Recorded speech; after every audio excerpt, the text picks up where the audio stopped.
The Atheist Debates Patreon project presents a conversation with the Apologetics Academy. Recently, I was invited by Jonathan McClatchy to have an online discussion with the Apologetics Academy. This is an informal group of theists, apologists, primarily Christian, possibly exclusively Christian, who get together and discuss apologetics, but also invite in guests who may not agree with them or definitely don't agree with them. And I was happy to go on and have a discussion with them. So this is included in the Atheist Debates project. The first 30 minutes or so is my kind of Atheism 101 with a little bit of my background. And then it gets into direct questions from the various apologists there about, what's my position on this and why. And I thought the discussion went really well. It's about 3 hours long in total. But given the purposes of the Atheist Debates project to encourage people to have conversations and perhaps have better conversations, the fact that I think both parties were happy with how the event went, I think that there's a lot of information here that could be useful to people about, how I go about things and perhaps why.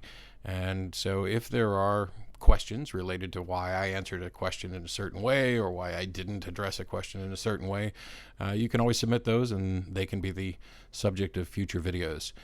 So get yourself maybe a snack and something to drink, or load this up in smaller doses if you need to, but here's the full exchange. Let me just maybe introduce the group for those that are joining us for the first time. This is the Apologetics Academy. We run these webinars every Saturday at this time, which is 8 p.m. here in the UK, or 3 p.m. Eastern Time, 2 p.m. Central, or 12 noon Pacific. And we bring in different scholars and speakers and personalities, experts on different topics, representing a range of viewpoints across the theological and philosophical spectrum. We sometimes bring in Christian guests, atheist guests, or even Muslim guests. And this is a Christian group, and as Christians, we believe that if Christianity is actually true, then we don't have anything to fear from it being criticized, and so we don't mind talking to people who don't share our Christian worldview. And so we're delighted this evening to bring in Matt Dillahunty, who's a well-known personality, who's best known for his Atheist Experience TV program, which runs on Sundays. And he's based in Texas. And we're going to be having his wife on, actually, Beth, in a few weeks, talking to us about the pro-choice position on abortion. So we look forward to that as well. And there's a number of ways that you can participate if you are in the audience. You're by default in the viewer section, which means that you're anonymous to most of the participants. There's 48 people here currently, and you can participate in a number of ways. You can participate in the chat window. If you click on the chat icon at the bottom of your screen, you'll see the chat. You can participate there, and please direct the chat to everyone rather than just panelists. In general chat, you can submit questions anonymously by hitting the Q&A button, typing a question for Matt to answer. Or if you're feeling brave, you can click raise hand, and then I will promote you to be a co-panelist with Matt, and then you can engage him in that way as well. So, or you can simply listen anonymously and enjoy the program. So Matt, do you want to maybe introduce yourself? Just tell us where you're coming from, your background, and maybe just tell us a little bit about atheism, and then we'll take it from there. Yeah, sounds great. First of all, thanks for having me, and thanks to Jonathan for asking. I know my wife had done one of these previously, I think, in addition to coming on a week or so. And I'm Matt Dillahunty. I'm one of the hosts of the Atheist Experience. I'm very happy to be here because I enjoy talking with theists, especially people who are, open to questioning and open to having questions. My TV show, which isn't mine, by the way, it's sponsored by the Atheist Community of Boston. I'm just, one of the hosts. It's a live call-in show, and so if you don't get your question through here today, you're welcome to call into the show tomorrow. And ask questions there as well. And for the atheists who showed up here, you can participate at whatever level they want you to, but I think it's probably best that we keep questions coming from theists rather than trailing off into whatever atheist questions. I mean, hell, you can email me or call the show. But background-wise, my parents were Southern Baptists, and my dad's entire family were long-standing Southern Baptists. As a matter of fact, if you trace my lineage back through my dad's family, one of the first Dillahunties to arrive in the United States formed a church that was one of the first 3 churches, I think, of the Southern Baptist Convention. And so I've got that side of the family has this long history of Protestantism, Southern Baptist primarily, occasionally some Pentecostal stuff, mostly because they had better music, concerts and stuff when I was a kid. Excuse me. My mom's family was a mix of Protestant and Catholics. And my dad's brother was a missionary, and he convinced my mom to, who wasn't, my folks got married to Methodist church. They really weren't, she was in a Catholic family, he was in a Protestant family. So there's the compromise. The short version, my mom got saved, joined the Baptist church, led many of her Catholic family members to leave the Catholic faith, because Baptists were convinced that Catholicism is a Mary worshiping, saint worshiping cult that is not really Christian.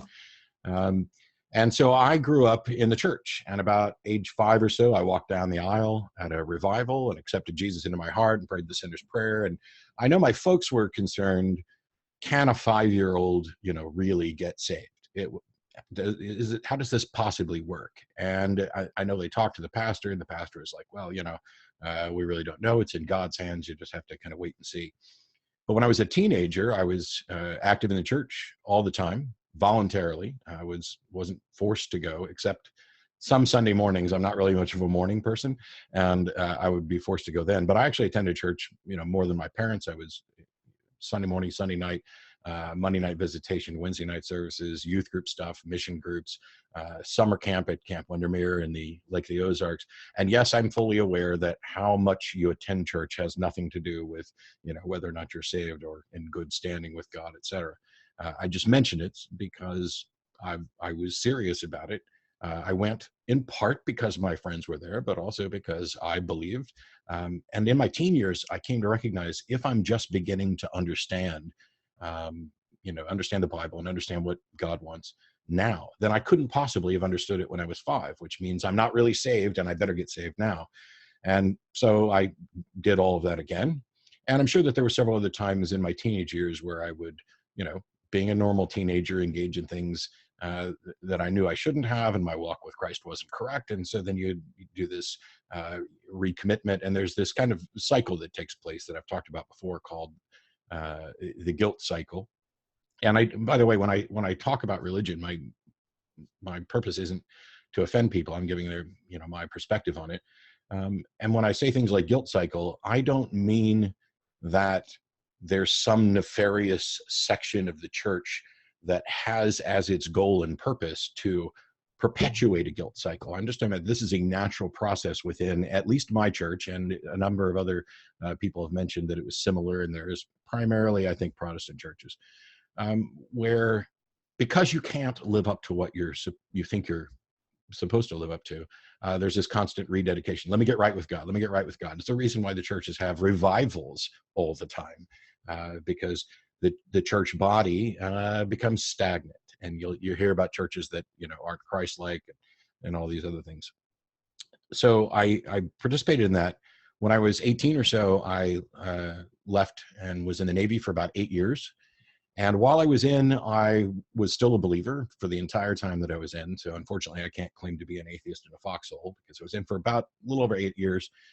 But I didn't attend church while I was in the Navy. And part of that's because in the military, your access to religious education is, they try to make it something for everybody, which means if you're actually serious, if you're actually dedicated to these ideas, you're not going to get what you need out of that. And so it was just easier not to go, and to have private Bible study. But also there was a period of time where I was engaging with people who didn't share my beliefs, people from other religions or no religion, and I, this was my first big jaunt out into the big wide world, and it was kind of a growing up period, of course, and they join the Navy, see the world. I did all that, and being exposed to a lot of things that I wouldn't have ever engaged with as, First Baptist Church of Harvester in St. Charles, Missouri. And if I hadn't left home, I probably wouldn't have had those experiences. When I left the Navy, I came to Austin, Texas, because a friend of mine lived here and worked for Dell. I worked in the tech industry for a few years, and then I lost my job and everything. I had been focused on my career and not on God. And what I thought had happened was I had been convinced that God had wanted me to be a preacher, but I was terrified of public speaking and I didn't want to be a preacher, which is why I ended up running off and joining the Navy.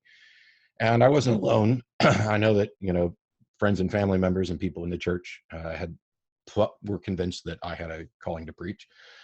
And so I thought when I lost my job and everything, this was God punishing me. This was God saying, okay, you've had your fun time. You lived through your teen years and you kind of mostly didn't think about me as much as you should have. And you certainly weren't living right. And you focused on your career. And now I'm going to take all that away. And so I set out I gave in and I said, okay, God, if you want me to be a preacher, then that's what I'll do. And that started a period of prayer and study, and with the goal of possibly heading off to college and then ministry, neither of which actually happened. I kind of found my way out, and I've told this story a bunch of times, and I don't want to get into the minutia of my life because I'm not important. It's the ideas themselves are important. So what eventually led me away was a realization that the things that I believed that were just obviously true. I mean, when people call into the show and say, look at the trees, I thought like that. That's the way I looked at it. It was the God I believed in was real, it was evident and obvious. And an investigation into how can we, epistemology, basically, how do we know what we know, but a broadened understanding of the burden of proof and a desire to care about whether or not my beliefs were true rather than whether or not they were comforting or popular, led me to a point where I started finding problems with the Bible and the doctrines that I was raised with, which led me to ultimately reject them, to where I couldn't identify as a Christian anymore, even though I might have still identified it as a theist in some sense. It's what I understand within Christianity isn't true. It doesn't have a good, or it's not demonstrable. There's no good evidence for it. All the reasons that I had for believing are fallacious or based on appeals to faith.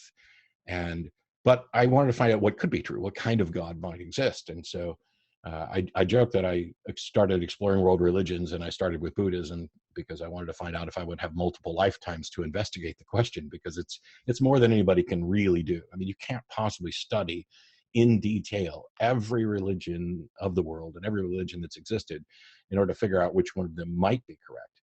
And so I went into self-guided study of philosophy to figure out how to direct that search, what kind of God might exist. I remember a day when I was driving home from work with my roommate, and I said, I think I'm kind of agnostic now, not really understanding how the terms were used or were best used.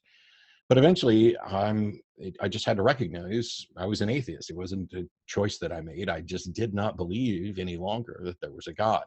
And it's at this point, I've kind of got to make a distinction. There's atheism is often divided into a number of different categories.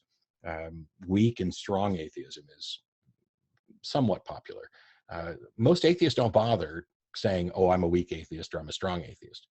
But I like to clarify that, because what tends to come under attack most frequently is the strong atheist position. The weak atheist position is, I do not believe that a God exists. The strong atheist position is, I believe that gods do not exist. And not everybody immediately grasps the difference between those two statements. And I've used a number of examples. I think because this is sitting with me, I'll go with this one today. So I have a jar that has some hot cinnamon jawbreakers in them. They're probably 5 years old now, so I wouldn't eat them. But we know, from what we know about the world, that the number of gumballs that are in that jar, or jawbreakers that are in that jar, is either even or odd. Those are the only two possibilities if we're talking about whole jawbreakers. I'm not going to count into halves. So it's either even or odd. If I say I don't believe the number is even, that doesn't mean that I'm convinced that the number is odd. I could be, or I might not be. And so the weak atheist position is basically saying, I am not convinced, I do not believe that the number is even. The strong atheist position would be, I am convinced that the number is not even, or which logically becomes equivalent to, I believe the number is odd, since those are the only two possibilities. And what confuses people is they say, oh, well, you know, if you don't believe it's even and you don't believe it's odd, then you're agnostic. You're in this middle ground. And I reject that, because atheism and agnosticism are two different issues, because knowledge is a subset of belief. Atheism and theism address whether or not you believe in a God. Some of the strong atheist position has sometimes been called anti-theism as well. I'm not as concerned about the labels. I'm really not. Matter of fact, I think the labels quite often get in the way, because I am a strong atheist with regard to some definitions of God, perhaps not all. And I don't assert that position with absolute certainty. I don't think that absolute certainty is attainable at all. And I'm not saying that with absolute certainty either, for the people who immediately want to jump to that. But based on the gods that have been hypothesized or presented, I don't believe that any of them exist. I have no evidence for it. And in many cases, I think we have good reason to think that they don't exist, that these are fictions invented by people. And one of the reasons for this is, if you follow a particular religion, then you probably, not always, but probably think that the other religions that point to gods that are different from the one you believe in are not true. Otherwise, you would wind up believing them too, and you would end up believing mutually exclusive, contradictory positions. So if you're in this position where you don't believe in all these other gods, it seems strange that when talking to me, for example, when I say I don't believe in any of the gods, people are like, oh, well, that means you believe that no gods exist. Well, yes, depending on your definition. There was a video that got popular a few weeks ago from a preacher who lied and said that he went to Cambridge or someplace like that and debated atheists and showed how they were wrong by drawing a circle and saying, isn't it possible that if this circle represents all the things you don't know, that God is somewhere in that circle? And he presented this, in front of his church as, I have defeated the atheists. And it's embarrassingly bad, which I hope is fairly easy for people to recognize, because people will ask, hey, are you an atheist with regard to gods, for example, that nobody's ever thought about or hypothesized? And I would have to say, I am and I am not, depending on how you want to label things, how you want to qualify things, because I reject the gods that have been presented to me, but how can I infer from all of the gods that I've seen so far don't exist, or I don't believe they exist, therefore no gods exist? That's a fallacy. It would be the version of the black swan fallacy. The problem here is that if there was something about swans, some genetic component about swans that precluded the possibility of a black swan, then it wouldn't be a fallacy, because it's not so much an inference that there are no black swans, but it's a deduction that there are no black swans. That's not the case, by the way. There are black swans. I saw some while we were in Australia. But if I can't say there are no gods absolutely, can I? Well, it depends on what you're going to talk about. I look at the world, and the God label carries some minimal baggage with it. Whether we're talking about the God of classical theism, the omniscient, omnipotent, omnibenevolent type of God, those characteristics seem to conflict with what we know and understand about reality. But the bigger issue here is the barrier to our ability to investigate the supernatural.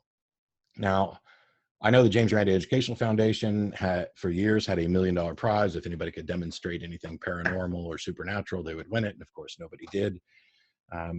But this isn't about saying that the supernatural does not exist, that it's not a real thing. It's a recognition that we cannot confirm that the supernatural exists.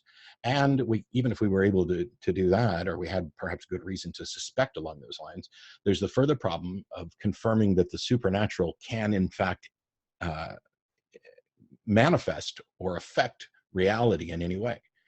Science is not based on philosophical naturalism, the assertion that the supernatural does not exist. It is based on methodological naturalism. It's a recognition that because we have no mechanism yet to confirm and test and investigate the supernatural, we just don't get to include those things in scientific findings. And I'm not just simply advocating for, scientism and science as the only way to know anything, but I'm pretty much convinced that in our current state, in the world that we live in, I can't. Science is the single most consistently reliable method of giving an accurate model, an accurate understanding of reality. So if I have no way to confirm the existence of the supernatural, all of the gods that are proposed that are supernatural fit into that, where they at least for the time being have essentially a genetic component that precludes any reasonable belief in their existence. That doesn't necessarily mean that we have a justification to say they don't exist.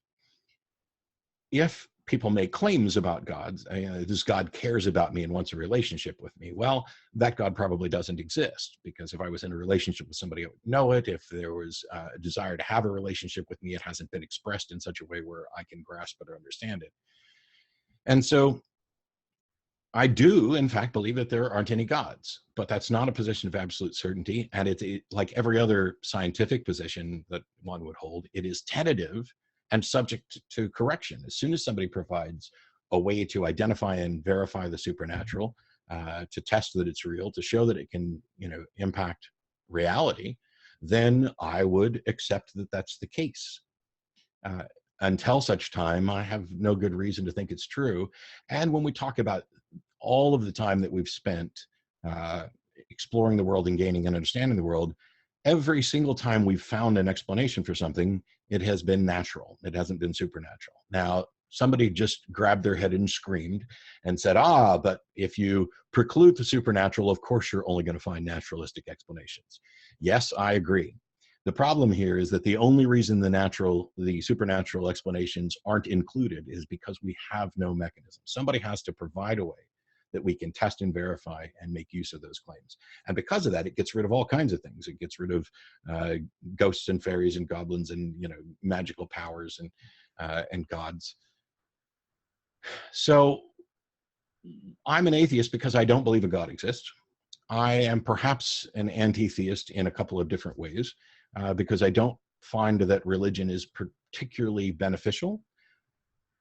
And before you go pulling your hair out, not so you'll look like me, but out of frustration, I recognize that religious organizations and people who are religious have been hugely beneficial to the world.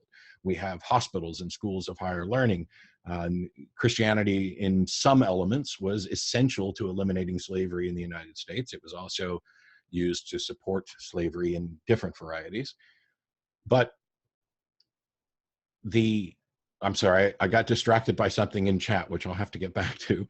But this idea that religions don't do anything good, I'm not convinced that the religions themselves do good. I'm more convinced that people do good on behalf of their religion, perhaps motivated by desires from religion, but that religion isn't necessary to do anything good. As a matter of fact, I used to have a running bet on the show that if somebody could provide a real, tangible demonstration of something that was beneficial, that could only be arrived at through the truth of religion, not through the lie of religion, because you can motivate people to do good things by lying to them. So the fact that they do good things on behalf of that and give credit to their religion doesn't mean that the truth of the religion has in any way been confirmed. So I don't see any benefit to that. And in many ways, I'm opposed to it. I've always said, take the good wherever you find it and get rid of the bad. So if we find good ideas that happen to be a part of some holy book, whether, the Bhagavad Gita or the Quran or the Bible or any of those, if we find good statements in there, they are good because they're good. They're not good because they're in that book. It doesn't matter who says something. If I say something that's wrong, or if I say something that's right, the statements are right or wrong, completely independent of who I am, whether I am me, an ancient book, or a divine being. I've had lots of discussions over the years. I've been hosting the Atheist Experience for about 11 years. I do discussions on the show all the time and debates. They don't always end well. I'm not always the best person for it. I don't have infinite patience. I am occasionally arrogant and condescending. I would hope perhaps not as much as I used to be, but you never know. It depends.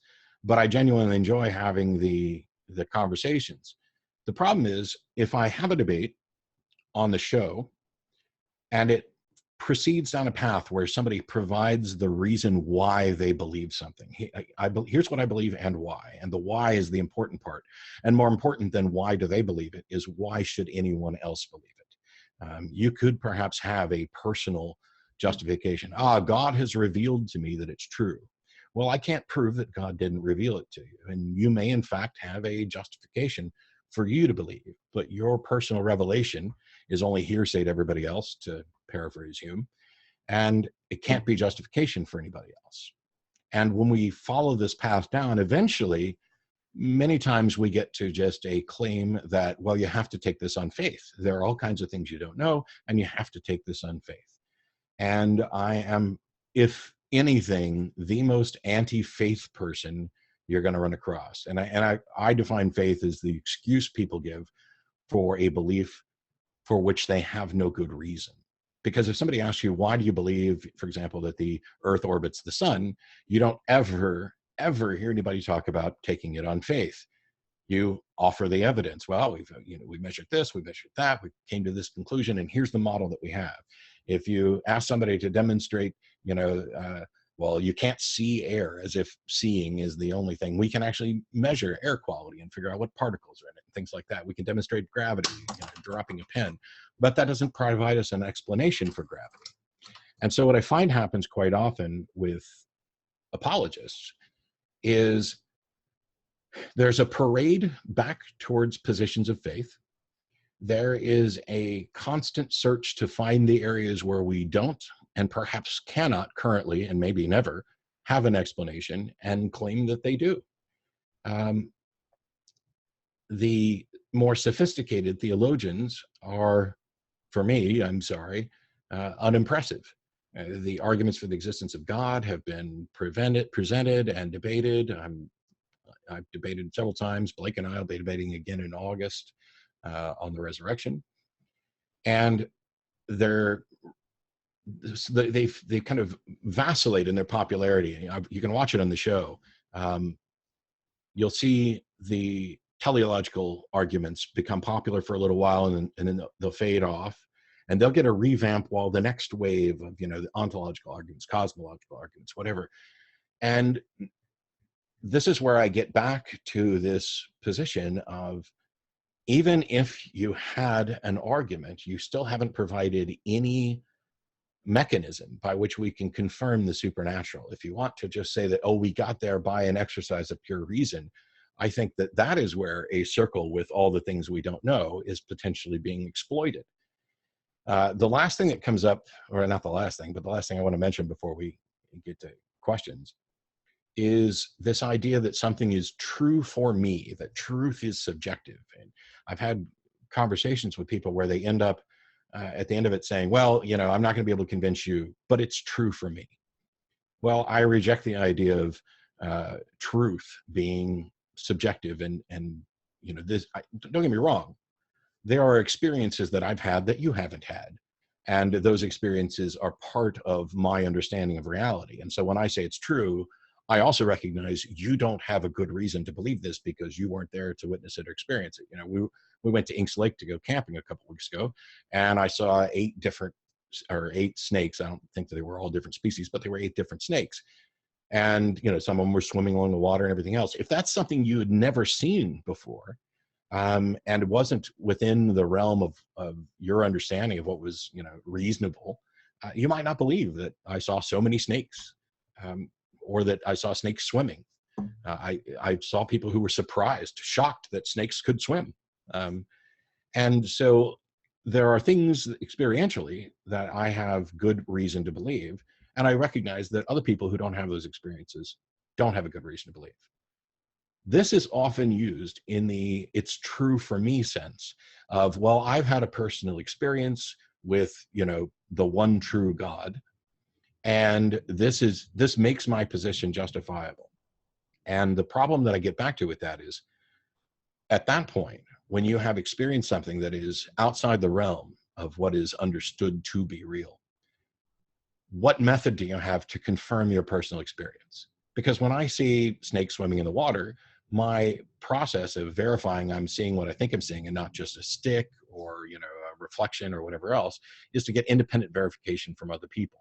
This is the foundation that science is based on: peer review and replication of falsifiable claims.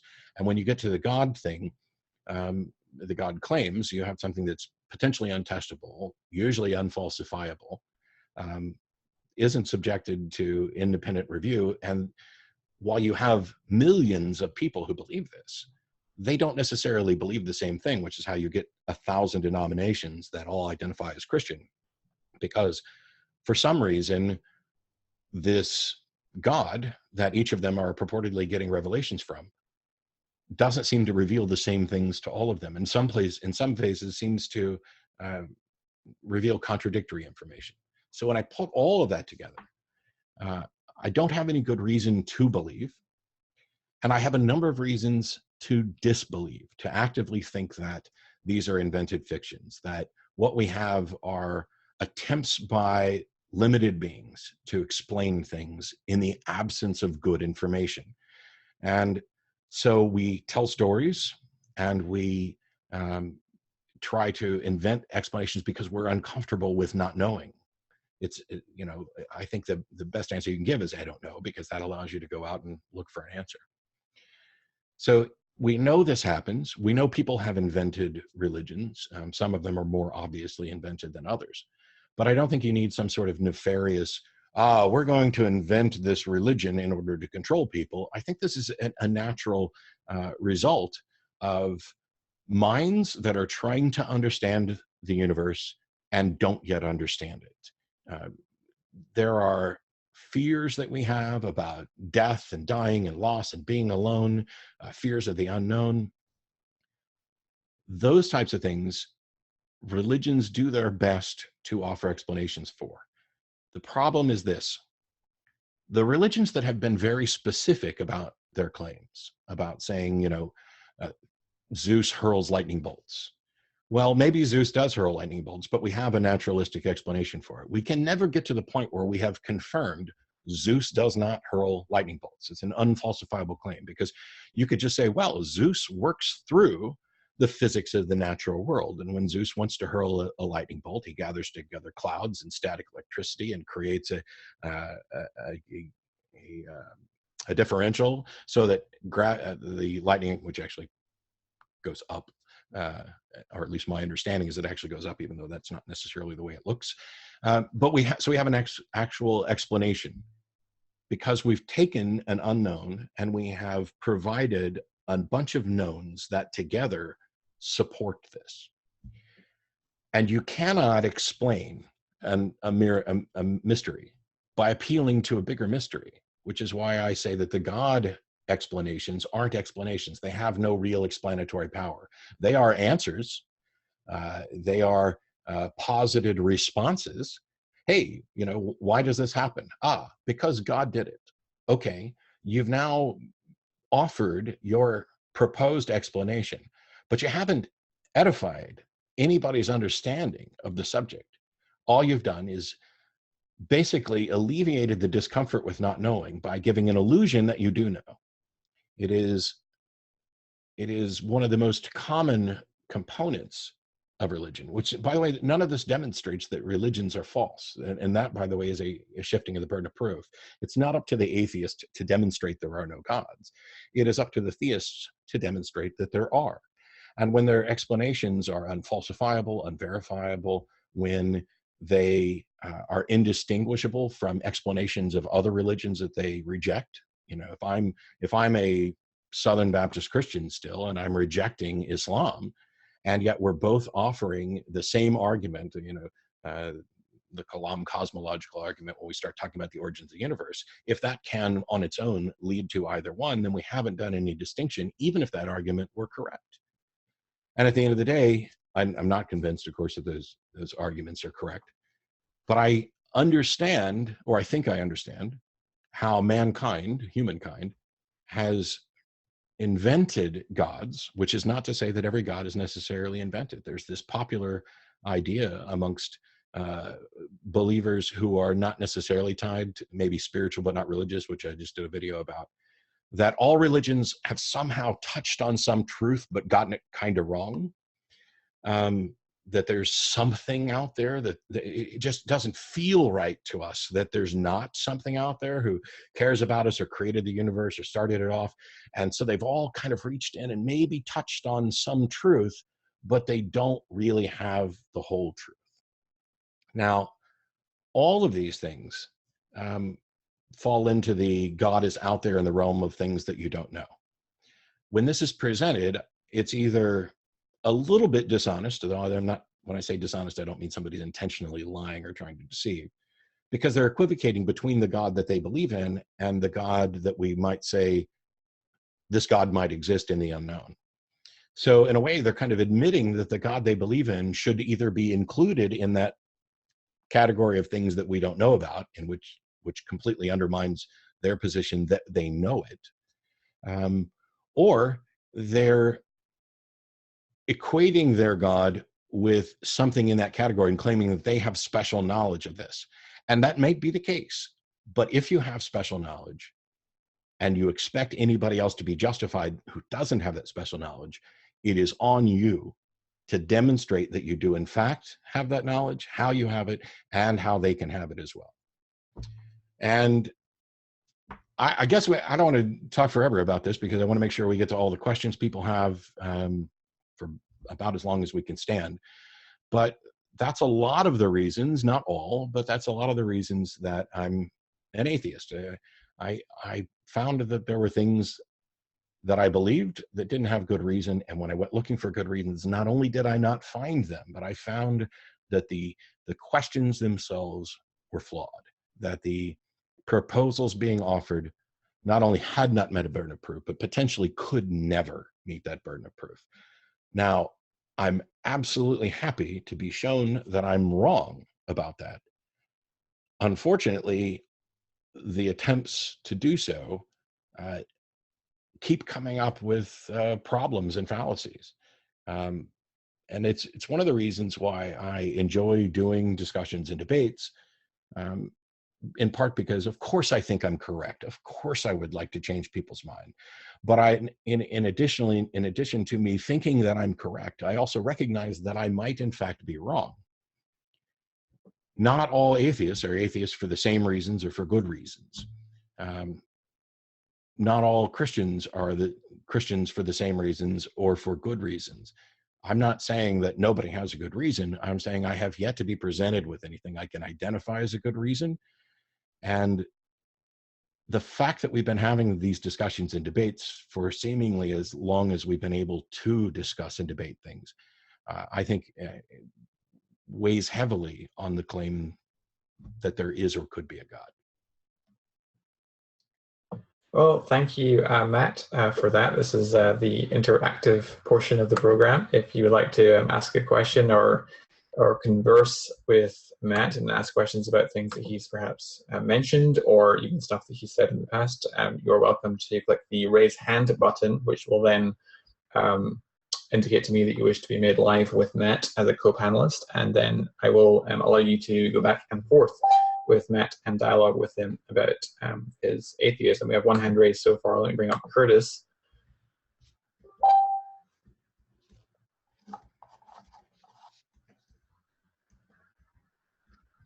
Hey, Curtis. Hello. Hey, how are you? Good. You're live with Matt Dillahunty. Awesome. Nice to meet you, Matt. Nice to meet you too. Great discussion. Good to hear some of your views. I've been following you along for a little while now. Mm-hmm. So one question. The central principle for most theological positions seems to sort of seems to circulate around the idea of consciousness. And I think that's sort of probably the key aspect when it comes to these underlying religious and just culturally traditional views. Sorry, I have a little bit of noise in the background, kids running around, so I can hear you. That.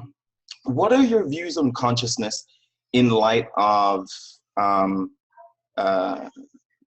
you may not be familiar with like the quantum mechanical investigations when it comes to that, but there are some significant findings with respect to consciousness in that side. And then on the philosophical side, where it comes to the hard problem of consciousness. So you can sort of tackle it on both ends. I'd be interested to hear what your thoughts are in light of that. So I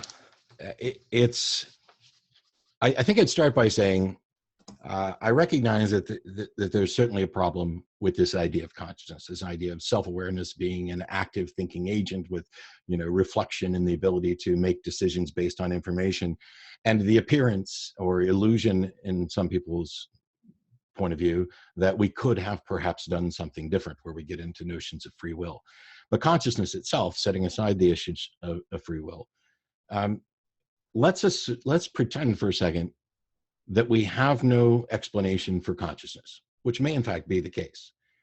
We are not justified in assuming that because we don't currently have an explanation that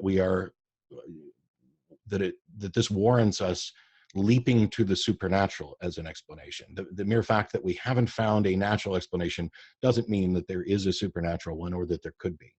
And as long as we're stuck and we can't actually investigate the supernatural, then we are stuck in this position of looking for naturalistic explanations. For me, I am largely in agreement with Dan Dennett. His book, Consciousness Explained, which, by the way, I always love to point out that one of the more popular reviews of his book was Consciousness Explained Away. They said that the book should have been titled Consciousness Explained Away. I have viewed consciousness as an emergent property, like there's nothing in water molecules that would be wet, but if you get enough of them together, you get this property that is wetness.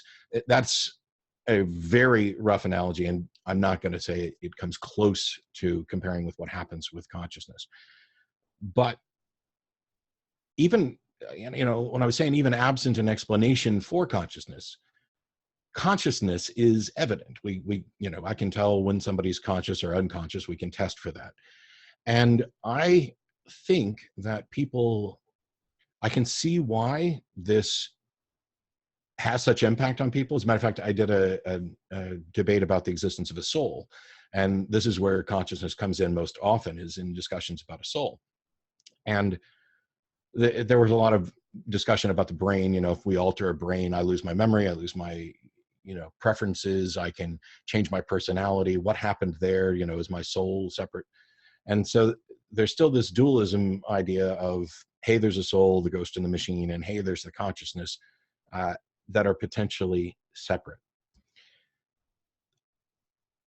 I said before that if I'm standing here talking to you and you fall down and die, it's very clear that there was something about you that is no longer there. That you are no longer responding to me, you are no longer breathing, there's no eye movement, there's no sound, there's nothing.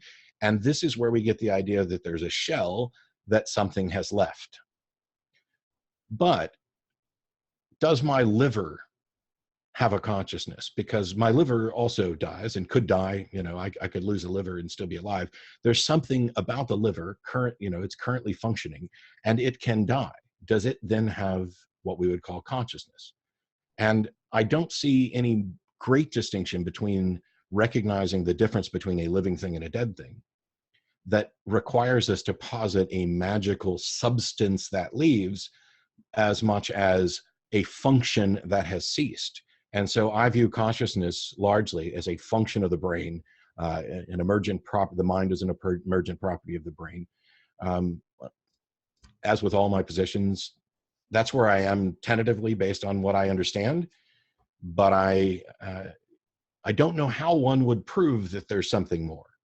I'm not saying that there's not. I'm saying that if there was, I don't know how you would prove it. When I shut my phone off or pull the battery out, did it lose anything that could be called consciousness? I think there's a good argument that what we're calling consciousness, what we're identifying, is virtually indistinguishable from shutting my phone off. The difference, of course, being that it's much easier to turn their phone back on and replace a battery than it is currently to replace a brain. But I think the thought experiments that have been done here, which I love, which drives some other people crazy, because we're talking about, matters of identity. If I was able to pull out your brain and put another brain in, are you dead? Would this other brain carry with it whatever consciousness it had, or is there something about you as an entity that would then imbue itself into that consciousness? I think, given what we know about science, that the former is more likely than the latter. But it may be the case that we'll never know, because the brain might just be the sort of thing that we're always going to be limited in how much we can investigate it. I hope not. I hope we eventually learn everything about it. I'd love to find out exactly what's happening that we're labeling as consciousness, but I don't think we know. Sure. One of the two convincing principles I want to say with regards to the investigation of consciousness that made it a little bit more compelling for me, that consciousness is distinct perhaps from physicality or function. Two of those things were in the nature of intentionality and qualia, so like the subjective look and feel of things. I'm with Dennett in rejecting qualia pretty much across the board. Oh, okay. I mean, I'm sort of I'm an idealist, so I kind of fit into the category whereby that which we perceive as matter is just qualia. So I kind of take the simulation perspective. But with regards to intentionality, and I think this is probably sort of the key point in me sort of accepting consciousness as a fundamental principle, one of many, is that when we look at the world around us and we look at, let's say, matter and objects and various things as such, there's nothing inherent to like the color green per se, like the green of a light, like a stoplight, or the red of a stop sign, that says that informs us that we should stop, you know what I mean, or that we should go. It seems like meaning is representational, and matter is not inherently representational. So it seems like if matter was identical to properties of mind, then representation would be intrinsic to the identity of how things are configured. But it doesn't seem that. It seems like they run parallel to that, you know what I mean? So there's sort of a correlation, but there's not a necessary correlation. So in some alternate state, perhaps some alternate country, green could mean go, could mean stop, sorry, and then red could mean go. Yeah, those are so the idea to stop or go is entirely a construct, as, by the way, is the label of red and green. Right. Like this is a green, those are labels we put on it. But the fact that there is something that we can physically assess, that we know the wavelengths different between red and green, so there is a physical difference that allows us to distinguish between the two. That's separate from the meaning that we imbue upon them, or the social constructs around it. Sure. Yeah, I think the key thing in understanding that for me was understanding that the configuration of the matter still didn't necessitate meaning at all. So there could be no meaning applied, projected onto those things. Right. So my position is there's no intrinsic. Those types of constructs just don't exist absent minds. That's something that we do. Correct. So even when it comes to functions, like we imbue representational meaning onto functions of things. So and how we correlate that to matter is something distinct there. So it made me kind of step back and say, okay, there's this category of meaning, right, that we experience in the world, mm-hmm. that may not necessarily be tied into a particular physical object. It could be absent from that at all. We project it onto there. But if we are identical to our brains, it would seem that we would have to be intrinsically our brain would have to be identical to the property of, projecting meaning, versus having something that can say, aha, there's sort of that subjective, raw, empirical quality, and then there's meaning, and then mind is what overlaps them in sort of some type of simultaneous sort of, I want to say like tracing paper type thing, I'm not even disagreeing with you. I'm just saying that whatever it is that that the brain is doing. So I agree with you, but I don't see how that shows in any way that the brain is incapable of producing concepts. As a matter of fact, that seems so antithetical to what I would understand as the brain's function. So when we talk about what the brain does as a function, first of all, I don't say I'm necessarily identical to my brain. Identity is a temporal limited thing. So if there are people, for example, who've suffered brain injuries whose personality completely changes, I think you could make a good case that they are in fact no longer the same person. And so there's kind of two me's. There's the experiential me that relies on continuity. When I go to sleep at night and I don't remember anything. I don't even know how often I dream or anything else. Like an ego self, yeah. I'm not aware of what's going on. I wake up in the morning. Is it possible that last night I was, actually abducted by aliens and replaced with an exact duplicate, and that now I am not the same actual package of things that I think I am? Sure. Similarly, I think I'm not the same person I was 10 years ago. In some regards, if you took these two distinct points in time and looked at them, there would be great differences about who I am, both from my own identity and from the identity that people are putting on me. The difference there is that we assume that we would be able to verify a continuity even absent my own conscious awareness. So, for example, I could sleep all night and I could have somebody stand guard who's conscious and awake, and provided I'm willing to trust them, they would verify the continuity of this particular sack of meat and everything else. But even if we got to the point where we said, our brains can do this thing of processing the world and implying meaning and communicating those ideas to others so that we have some shared understanding of the world, even if that were a complete mystery, well, if it were a complete mystery, we'd have no justification for any explanation. But the fact that it might be mysterious doesn't in any way lend itself to me leaping to a supernatural explanation, because first of all, there has to be some explanation. And the explanation could just be we're wrong in how we're viewing this, that we don't have the language or understanding to be able to actually accurately model what it is we're talking about. So that's one possibility. And I think that us being wrong is quite likely. Then there is a completely natural explanation, which we don't have yet. And then the third might be that there is a non-natural explanation. And when I look at those as to which one I think is more likely, I can't tell you the likelihood of a supernatural explanation because I have zero data to assess a probability for that. But I can say we are wrong quite a lot, and we discover things that we didn't before suspect.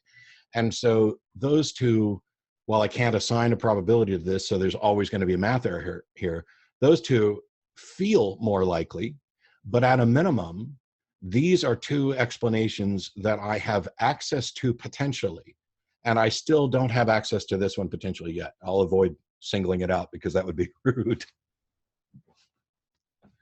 Yeah, I don't have any explanation for consciousness. I have, a handful of thoughts about it. No problem. I appreciate your thoughts for sure. I just have one last question, and then I shall jump off. But definitely nice to meet you. Thank you so much for your time. I really appreciate it. I would love to dialogue a little bit more in the future, perhaps. So I don't really subscribe to this natural supernatural dichotomy. I mean, I think in the same way that if consciousness has the properties that it has and it's not reducible to physicality or matter, but we experience it firsthand, and we in some sense can't deny it because it's the faculty through which we know everything else in the world, including the empirical world that is distinct from us, then I don't really have a problem with calling it natural. I just call it natural. It's just something that's not reducible to something else. Yeah.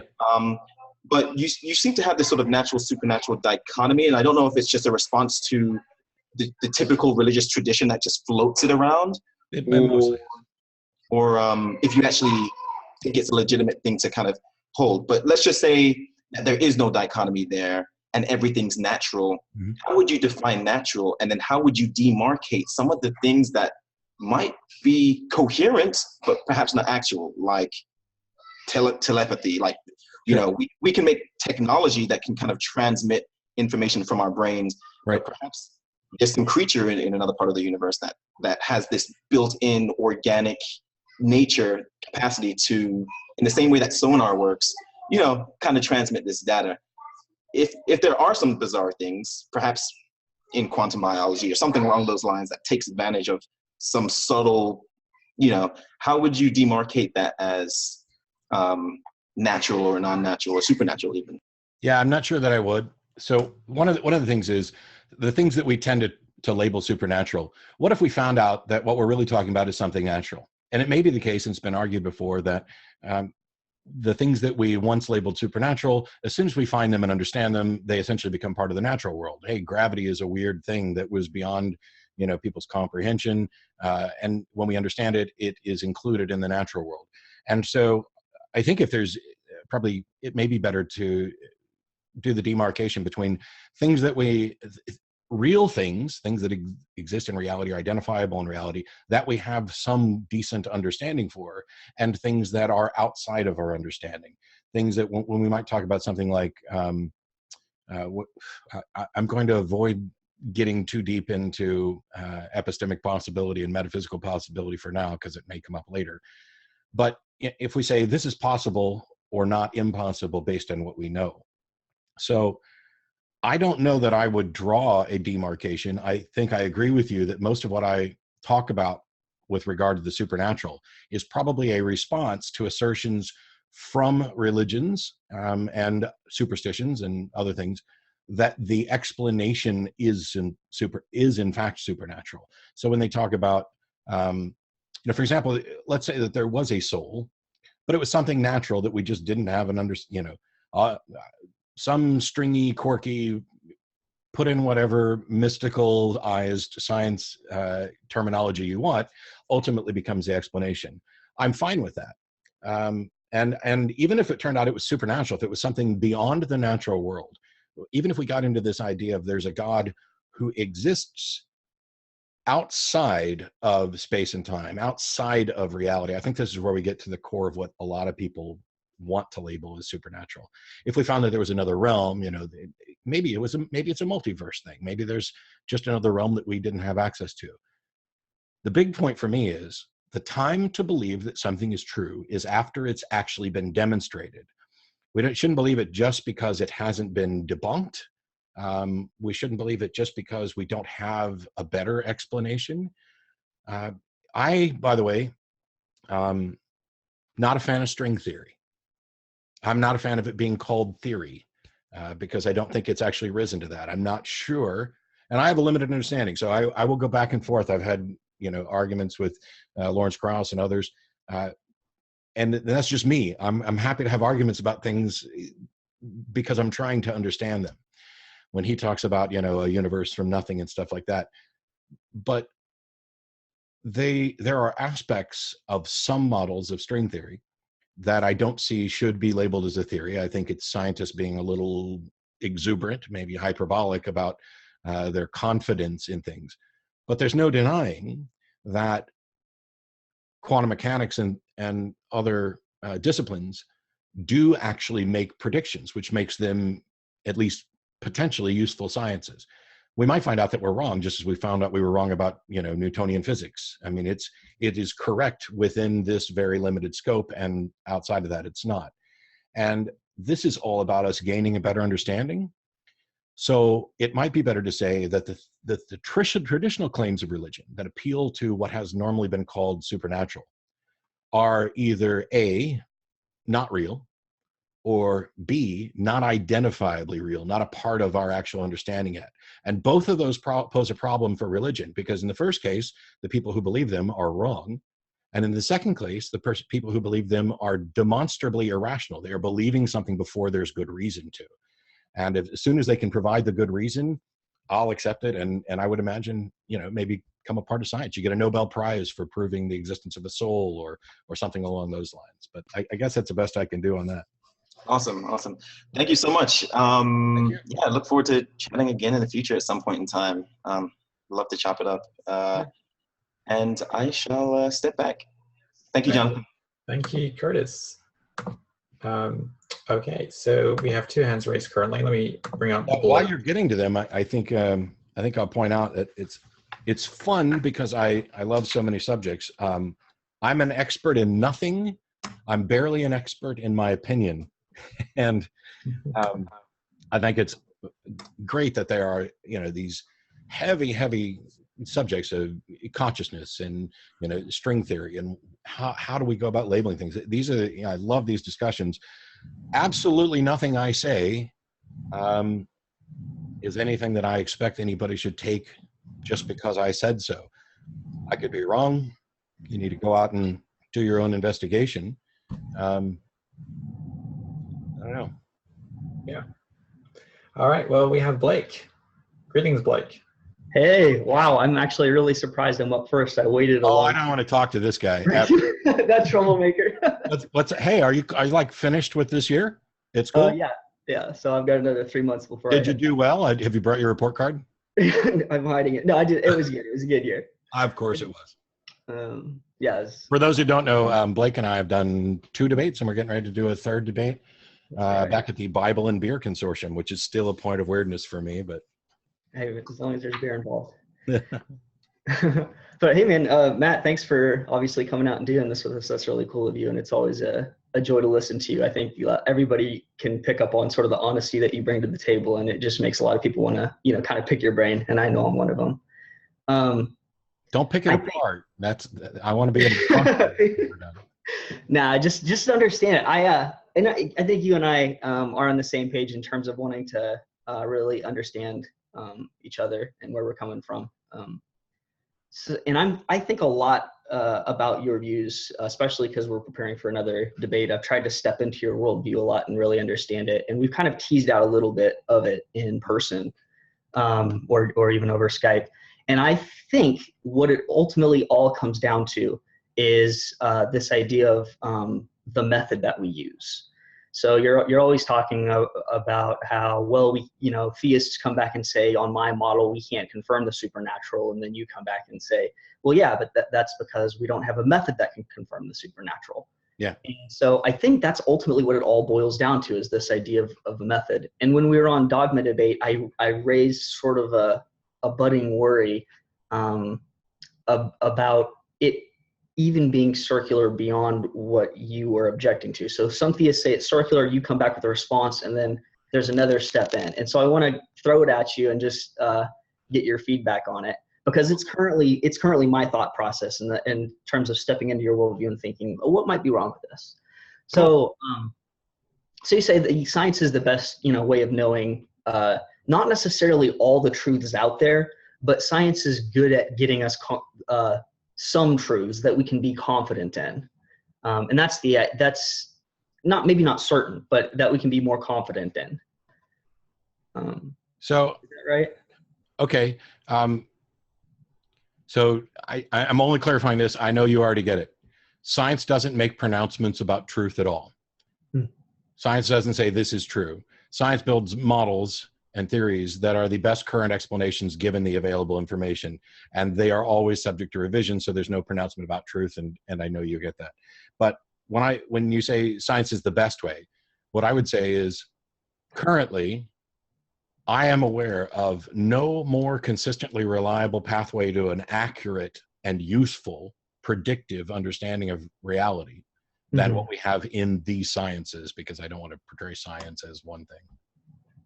Right. And before you said, hey, for all I know, there are occurrences of the supernatural, when I talk about science bringing us accuracies, I'm not saying that it's comprehensive and getting us all knowledge. What I'm saying is that it gets us accuracies, and we can know that they're accuracies, or at least we have a good reason to believe in them.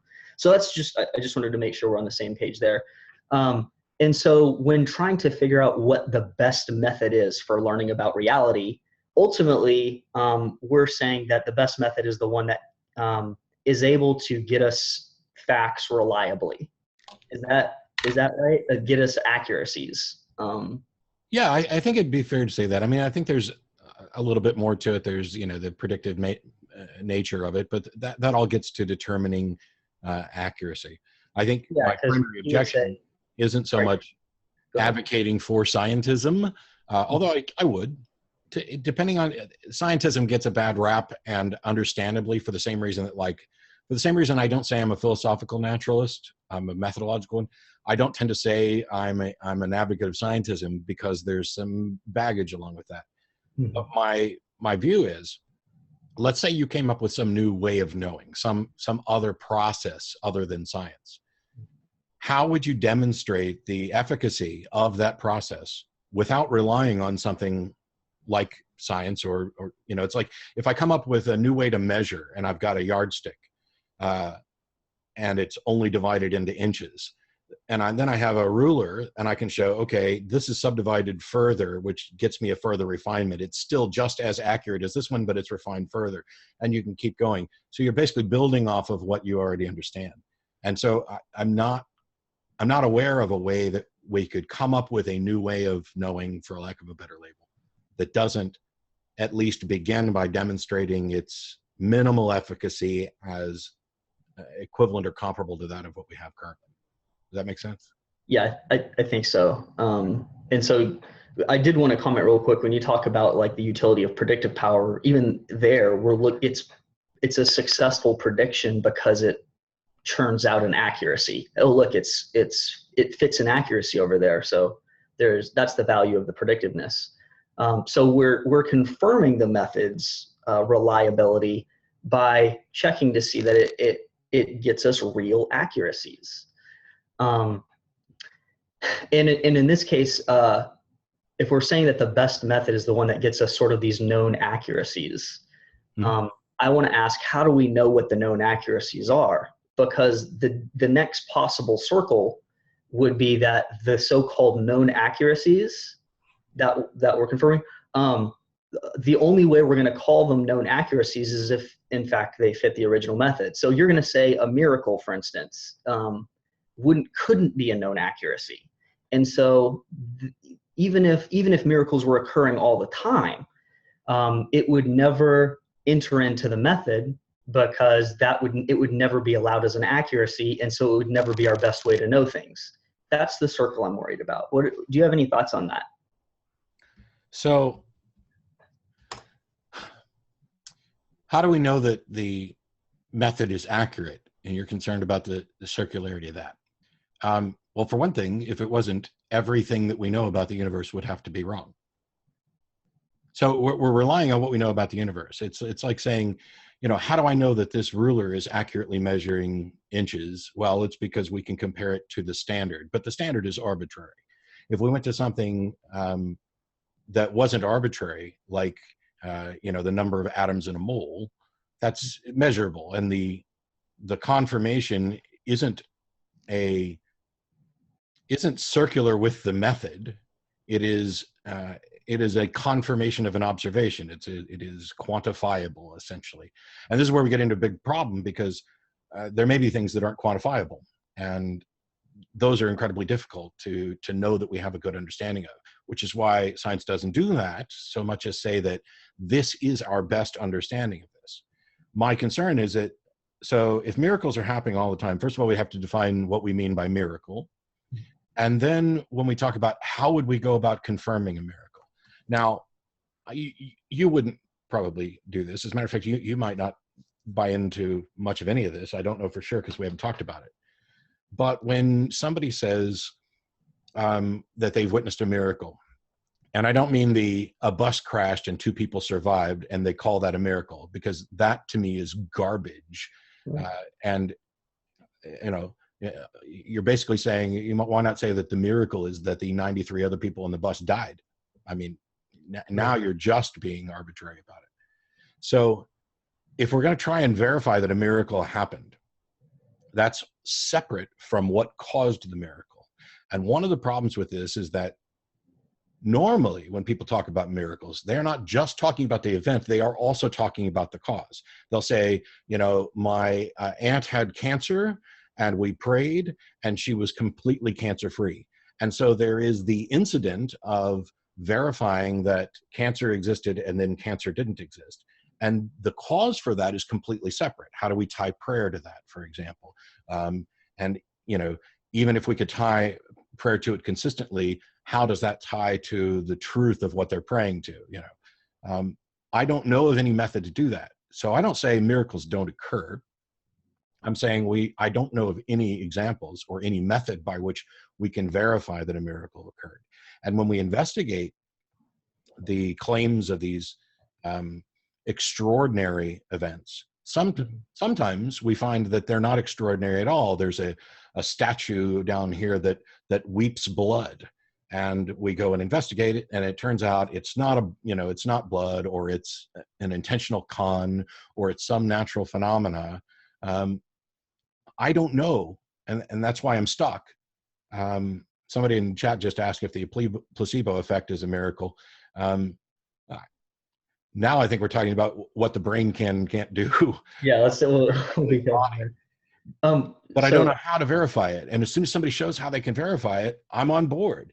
And one of the things, and I'll stop after this, when somebody comes in and tells me, like there was a guy who called the show to say he'd been abducted by aliens his entire life, I don't tell him that what he experienced didn't happen. I can't do that. I'm happy to believe that he is accurately relaying what he thinks happened to him, but I don't for a second think that he was actually being abducted by aliens.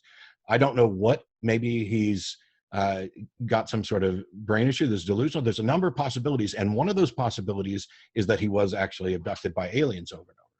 I am willing to believe that he's accurately conveying the information as he has it, but I don't believe that it's accurate, and I don't know how to verify whether it's accurate, and the same is a problem for miracles. Okay, one super quick question, then I'll follow up with the question I was planning on asking. Do you think that he's rational at that point for believing that aliens abducted him? Well, I don't know. I don't know that I have enough information to determine whether or not he's rational. I don't necessarily believe, I can't conclude that he is necessarily irrational. You're right. That's not, we don't have enough information for that. You're right. But I may have been able to talk to him enough to where I could conclude that I think he's irrational. Fair enough. Okay. And so I'm trying to remember, because I know I asked this before, but I don't remember your answer. So imagine that all the eschatological events that are described in the book of Revelation, take it all, literally or whatnot. I mean, it's just one after another. In fact, we've had, just as they've been predicting, just on like the Left Behind series, that book is almost tailor-made to what's happening one after again and again and again. So it's following through, and you're here witnessing everything.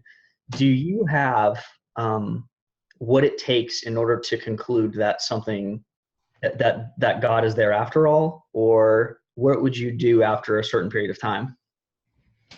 I apologize. No, you're good. My wife has come with fresh water. Thank you, sir. Oh, hey. They said hi. All right. So one more time at the end of it. I just missed the last couple seconds. Yeah. So these eschatological events, as depicted by the Left Behind series, start occurring, and after you're here for all of it. You're seeing it one after another. This is a hypothetical, right? You're not saying they actually are occurring. Right. Okay. Right. That was the part I missed. We're imagining a scenario where you're actually undergoing this, these experiences, and you're seeing all this occurring, and everybody else, as far as you can tell, is seeing it as well. Mm-hmm. Can you reach a point where you conclude, okay, that there's something supernatural? No, but I can reach a point that here's a better example that is roughly analogous. Going back to the James Randi Educational Foundation, there are people who make claims of the paranormal. Mm-hmm. Nobody has ever been able to produce the phenomenon that they claim they can produce, whether it's dowsing or remote viewing or any of the number of things. They fail and will set aside the reasons. But let's say somebody succeeded. Let's say that they grabbed their dowsing rod and they went out and successfully found all the things. So now we have hard confirmed data that they can in fact do what they claim they can do. I think I can compare this fairly to, let's say that there were clear and explicit events in the book of Revelation, which is already not true. This is subject to interpretation, but let's say we had this list of things. Here are the things that are in this ancient book, and they're going to happen in this order, and it's going to culminate in a disaster. If we had confirmation that these things were in fact happening and happening in this order, then I think it would be entirely reasonable to conclude that this passage has demonstrated that it has accurately modeled what's going to happen, and that there's some non-zero or perhaps even significant likelihood that the final event is likely to occur. That's, of course, an inference. It could be that it got all of them right except for the last one. I don't know, but at least we would have something. Mm-hmm. But being able to verify a correct prediction or even a correct series of prediction doesn't in and of itself tell you how that prediction was made. Was it made because they were able to see the future, or did somebody else relay the information about the future to them? How does this happen? Does it happen because something exists outside of time, or do we have a TARDIS, a Time Lord that we can, or is there some alien species that has been able to build a supercomputer that models reality such that it absolutely knows that everything's going to happen? Is the world that deterministic? So we don't know what the conclusion is. And at the end of the day, I don't know that it would matter in assessing the situation, because when I look at it, I say, okay, this person has made 8 accurate predictions in a row. I now think that there's a decent chance that their 9th prediction could be accurate as well. Darren Brown, by the way, did a special called The System, and it uses an old con to play upon this natural instinct of ours. Essentially, you pick a bunch of people and you send out 50% get this prediction, 50% get the other prediction. And then from the ones that were correct, you divide that in half and you give them 2 different predictions. And you keep doing that until you have somebody who has, purely by happenstance, been the recipient of 6 or 7 correct predictions in a row. And now all of a sudden they're willing to bet their life savings on the next one. And in fact, they have been conned. There is something about this that they don't know. And we know that it is, in this case, a con, that there were all these people and they were the one that got. That's going to happen. As a matter of fact, in September, I plan to have everybody in the audience take a coin and flip it. And if you get tails, you sit down and you see how long you can go, because you can get, in a large enough audience of maybe 400 people, you might get somebody who gets 9, 10, 11, 12 heads in a row. And that would seem miraculous if that was the only information that they had, when in fact it's not miraculous. Now, if we're looking at something like the Revelation example, it may be that we don't have enough information. I still don't know how we could get to say this is the reason why it's correct, but I think we would be rational in saying, based on the information I have, this has been correct repeatedly. This is very likely to be correct. Not necessarily bet your life on it correct, but having a high confidence.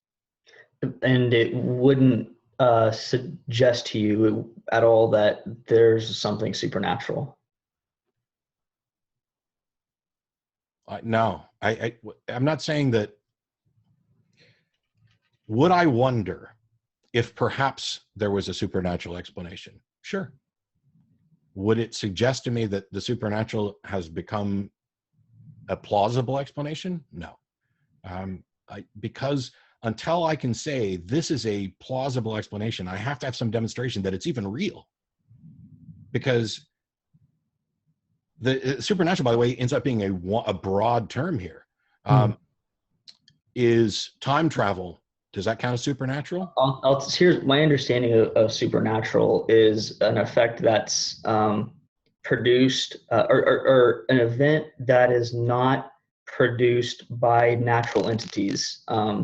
So in employing their natural power. So there are different accounts of what the laws of nature are.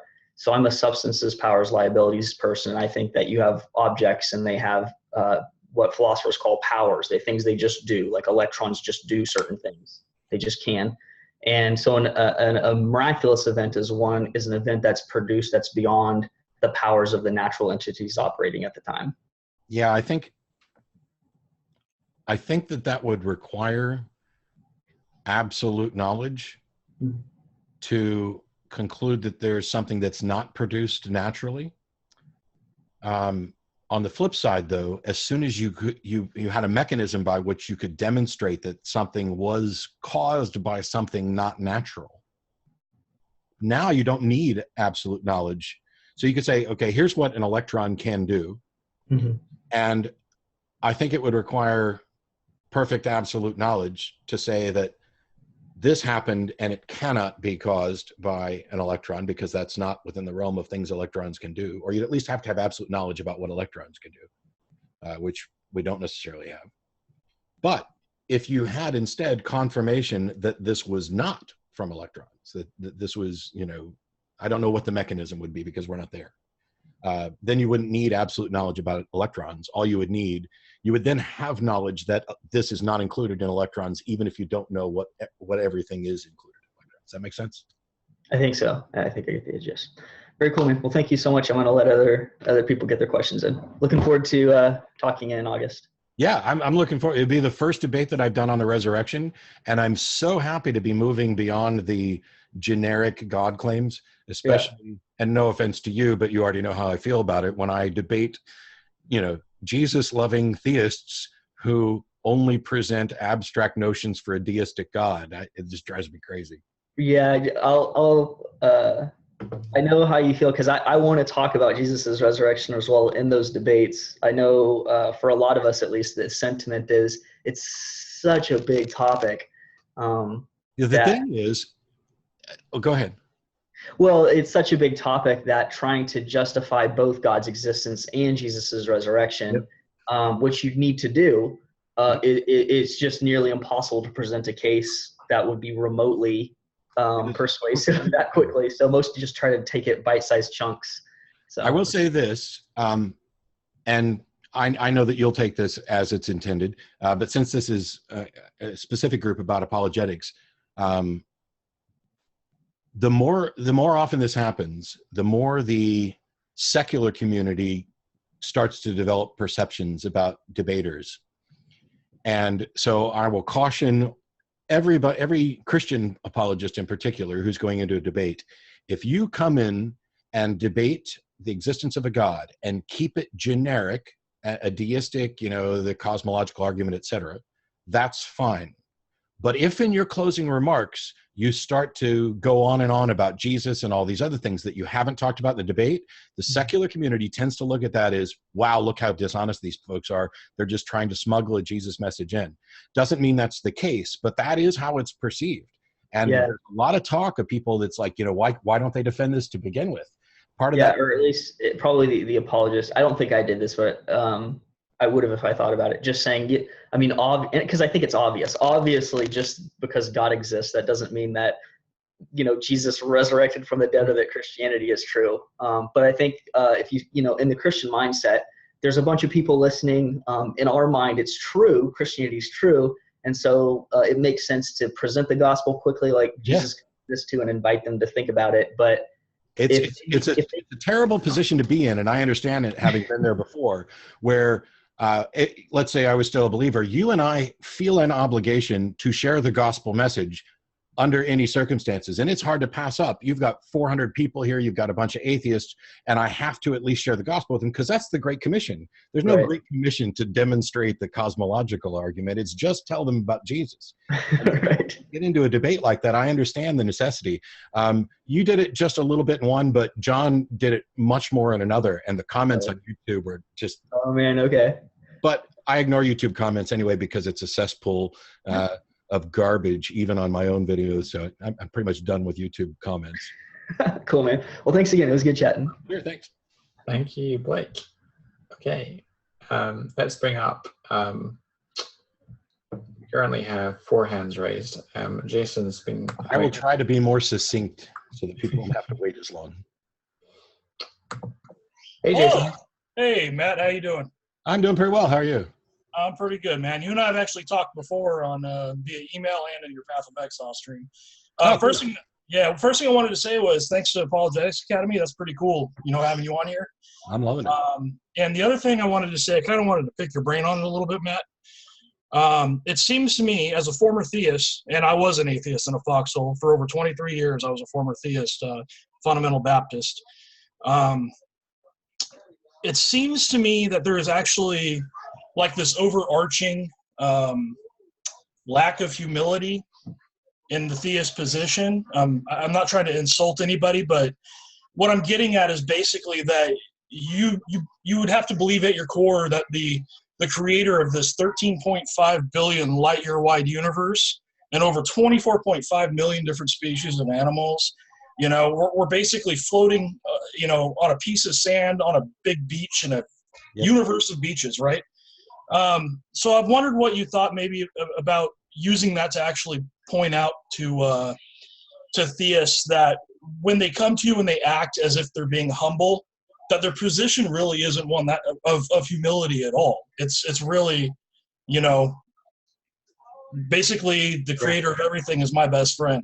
Yeah, I've talked about this before in a couple different ways.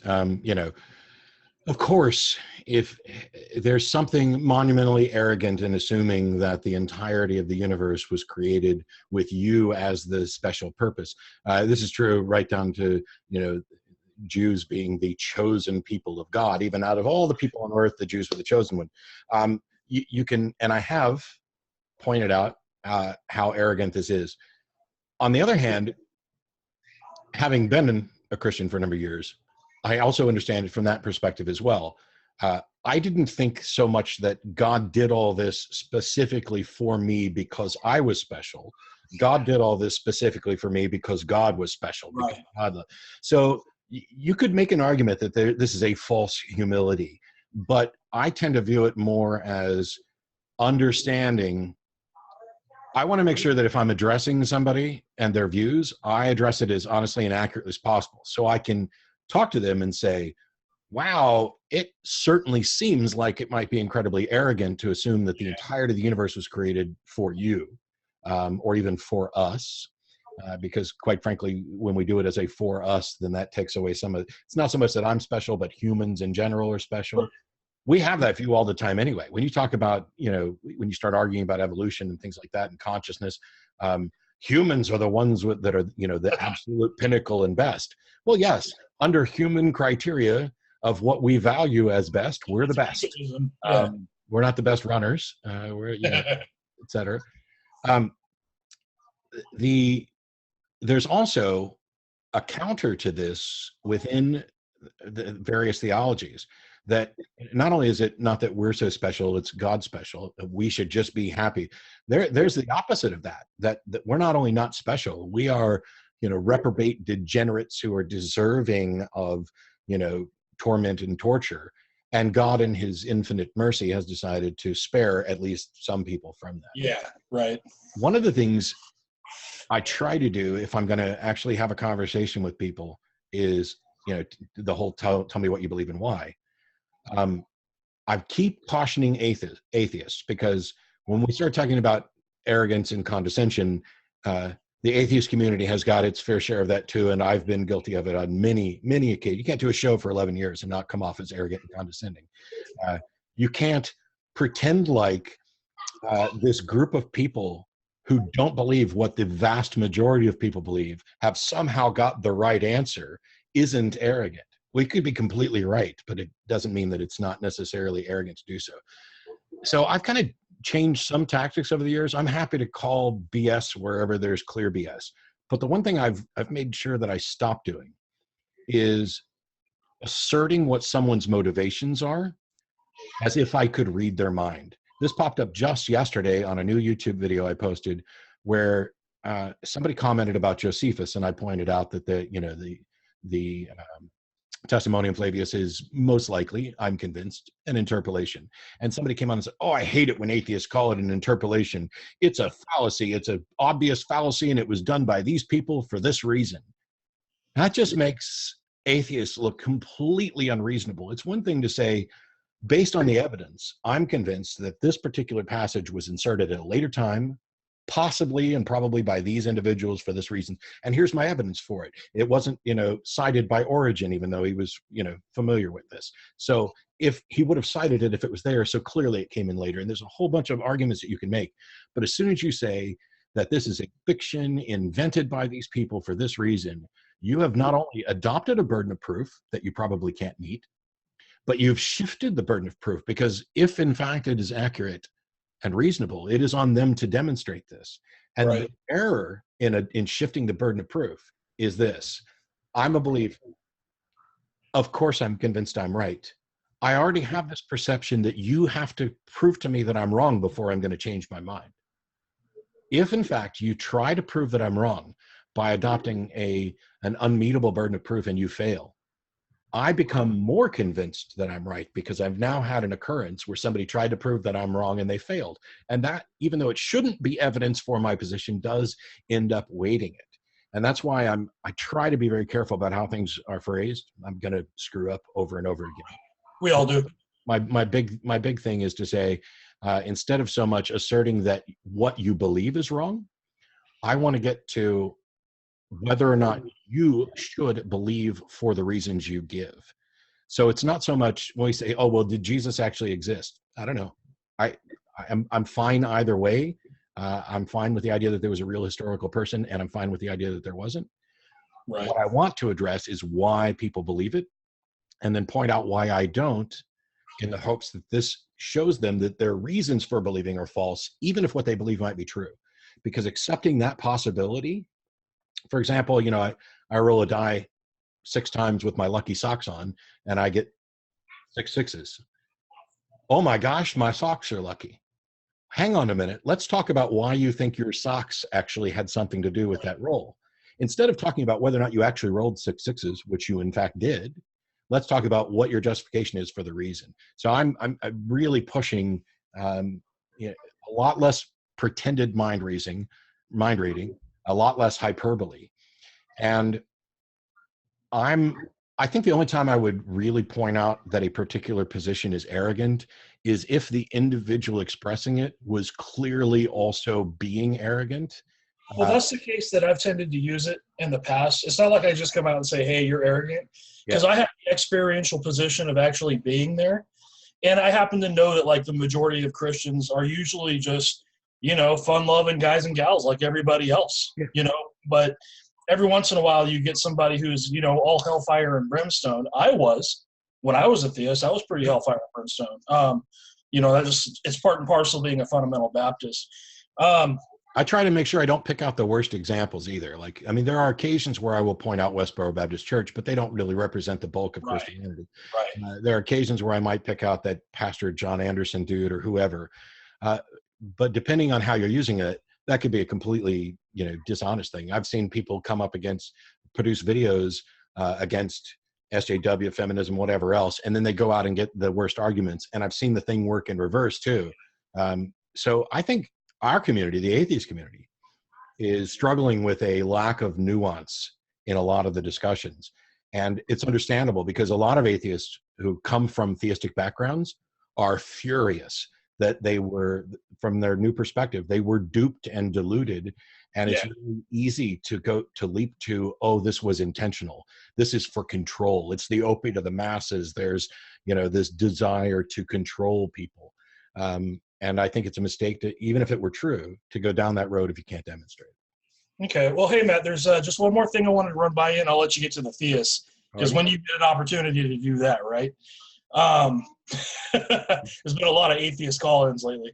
Anyways, what I wanted to ask is, this happens a lot where you run into people and they go into the, I'm trying to think about how to phrase the argument, but basically you've elaborated several times, more times than I can count with the digits on my body here, that when you assert that you think something hasn't met its burden of proof, that you're not saying that it does not exist. Right. And I'm wondering if you have any tools or methodologies or like some examples that you can use regularly to demonstrate, even like a logical example or something, that makes it very simplistic, something that the theist can understand, very simply. Well, if you're sitting as a judge and the defendant's accused of murdering someone, you might even be personally convinced from their demeanor that they're guilty. But if the prosecution hasn't presented evidence that under the law would be sufficient to convict them, you would have to return a not guilty verdict. And Right. so you're not necessarily saying this person didn't do it. What you're saying is, I don't yet have sufficient evidence to do that. Okay. Yeah, I've heard you use the judge one several times. But hey, thank you very much, Matt, for your time. Thank you. And thanks again to the Apologetics Academy. I appreciate it. Yeah. All right. Thank you, Jason. Okay. Okay. Devin's left us, so we only have 2 hands currently. Let me bring up Josh, who is a philosophy student at Oxford.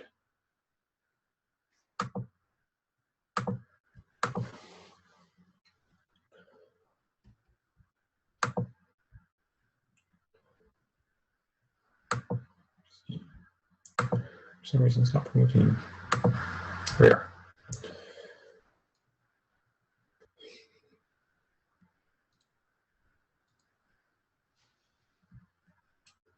It's just disappeared. I'll bring up Salvador.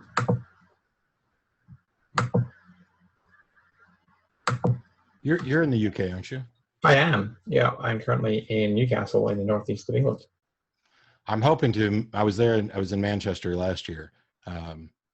I'm hoping to make a trip back and hit London and a couple other places, in part because I was fortunate to meet and develop a rapport with Anthony Grayling.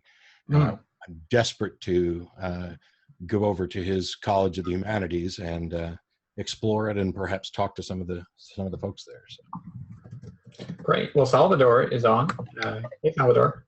Hi, Matt. I really enjoyed most everything you had to say. I'm a professing Christian, but I can really identify with so much of what you said. I actually had a bout of agnosticism, and through my time spending time with atheists, I actually came back to the Christian faith. But I could really identify with so many of the things you asserted. Part of the reason I'm calling, and thank you for taking my questions, I wanted to kind of get your thoughts on some things. I'm a part-time biology student, graduate student at the National Institutes of Health. One thing you said about science being the method of confirming things, I very much sympathize with that, and I relate to it, but there are a lot of phenomena that are not repeatable, and we accept as true, and even science will accept as true. And so at least 2 off the top of my head would be the origin of the universe and the origin of life. A lot of people, just from science alone, think these are very exceptional events, and they're not subject to repetition. And at what point is something so exceptional?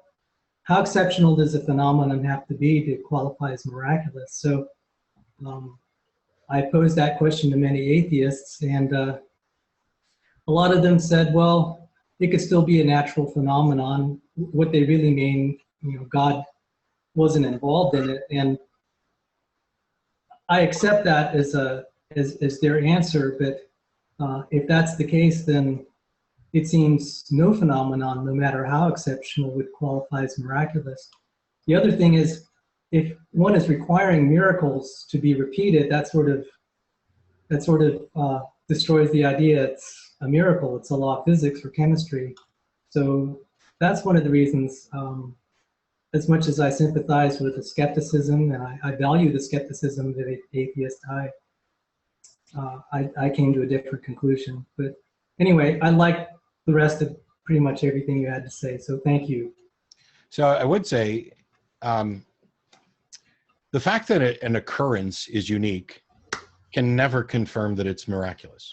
I mean, so far as I'm aware, my birth was unique. It's the only time I've ever been born. That doesn't mean that it was miraculous. This is the only time this conversation has ever taken place, to my knowledge. That doesn't make it miraculous. So the fact that something only occurs once doesn't make it miraculous. Correct. Agreed. So, otherwise, like you were saying, that everything would be miraculous. So yeah, I'm in agreement that, the fact that the origin of the universe and the origin of life aren't subjectable to repetition doesn't tell us whether or not we can conclude that they're miraculous. The same thing is true for other claims about miracles. It is not my fault, not that anybody would suggest that, it is not the fault of science or reality that a particular event can't be repeated. And if an event isn't subject to replication, then our confidence level in explanations about that event needs to be proportioned to that. So if something only occurs once, we can explore it. Granted, we don't have a time machine, but we can explore the ramifications of it. And we can come up with, tentative hypotheses about what might be a possible explanation for it. But it may be forever outside of our reach to confirm. And when I hear, and not necessarily accusing you of this, when this type of line of reasoning is presented, it's often taken one step further, because what you kind of said is, okay, miracles, if they were, easily repeated, wouldn't that make them non-miracles? Isn't there something about the fact that they can't be investigated or only occur once that is why we call them miracles? That might be the case for why we call them miracles, but that's completely independent of what they actually are and what the cause is.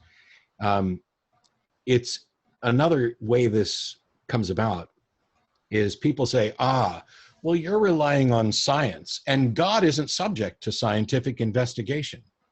I agree. So far as I can tell, I'm unaware of, any modern gods that people believe in who are truly subjected to scientific explanation. Certainly there are claims about gods. We've tested intercessory prayer and things like that, but the God concept, or the being itself as what it's proposed as, isn't subject to scientific testing.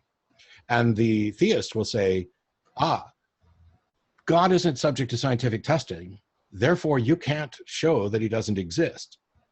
I agree. But it also means that if it's not subjectable to testing, if there's no way to quantify, if there's no way to verify that it happened or that it exists, then I don't see how one can have a rational foundation for belief.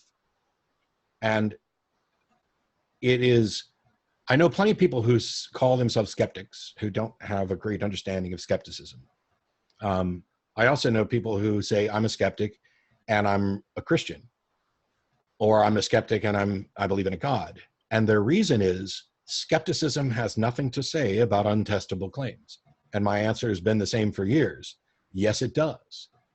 Skepticism can only, what skepticism would have to say about untestable claims is that by virtue of being untestable, we cannot possibly have sufficient evidence to justify believing the explanation.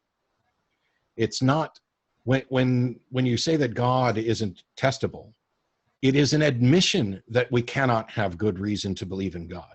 It does not become a good reason to believe in God, because you could list all of the other propositions that are also untestable.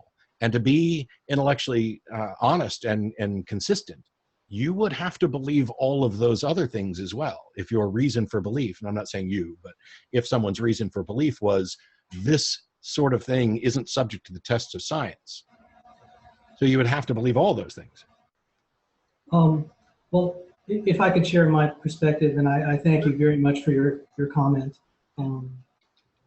Life does not only to me does life look like the origin of life being non-repeatable, it looks exceptional. It doesn't look like it was any ordinary event.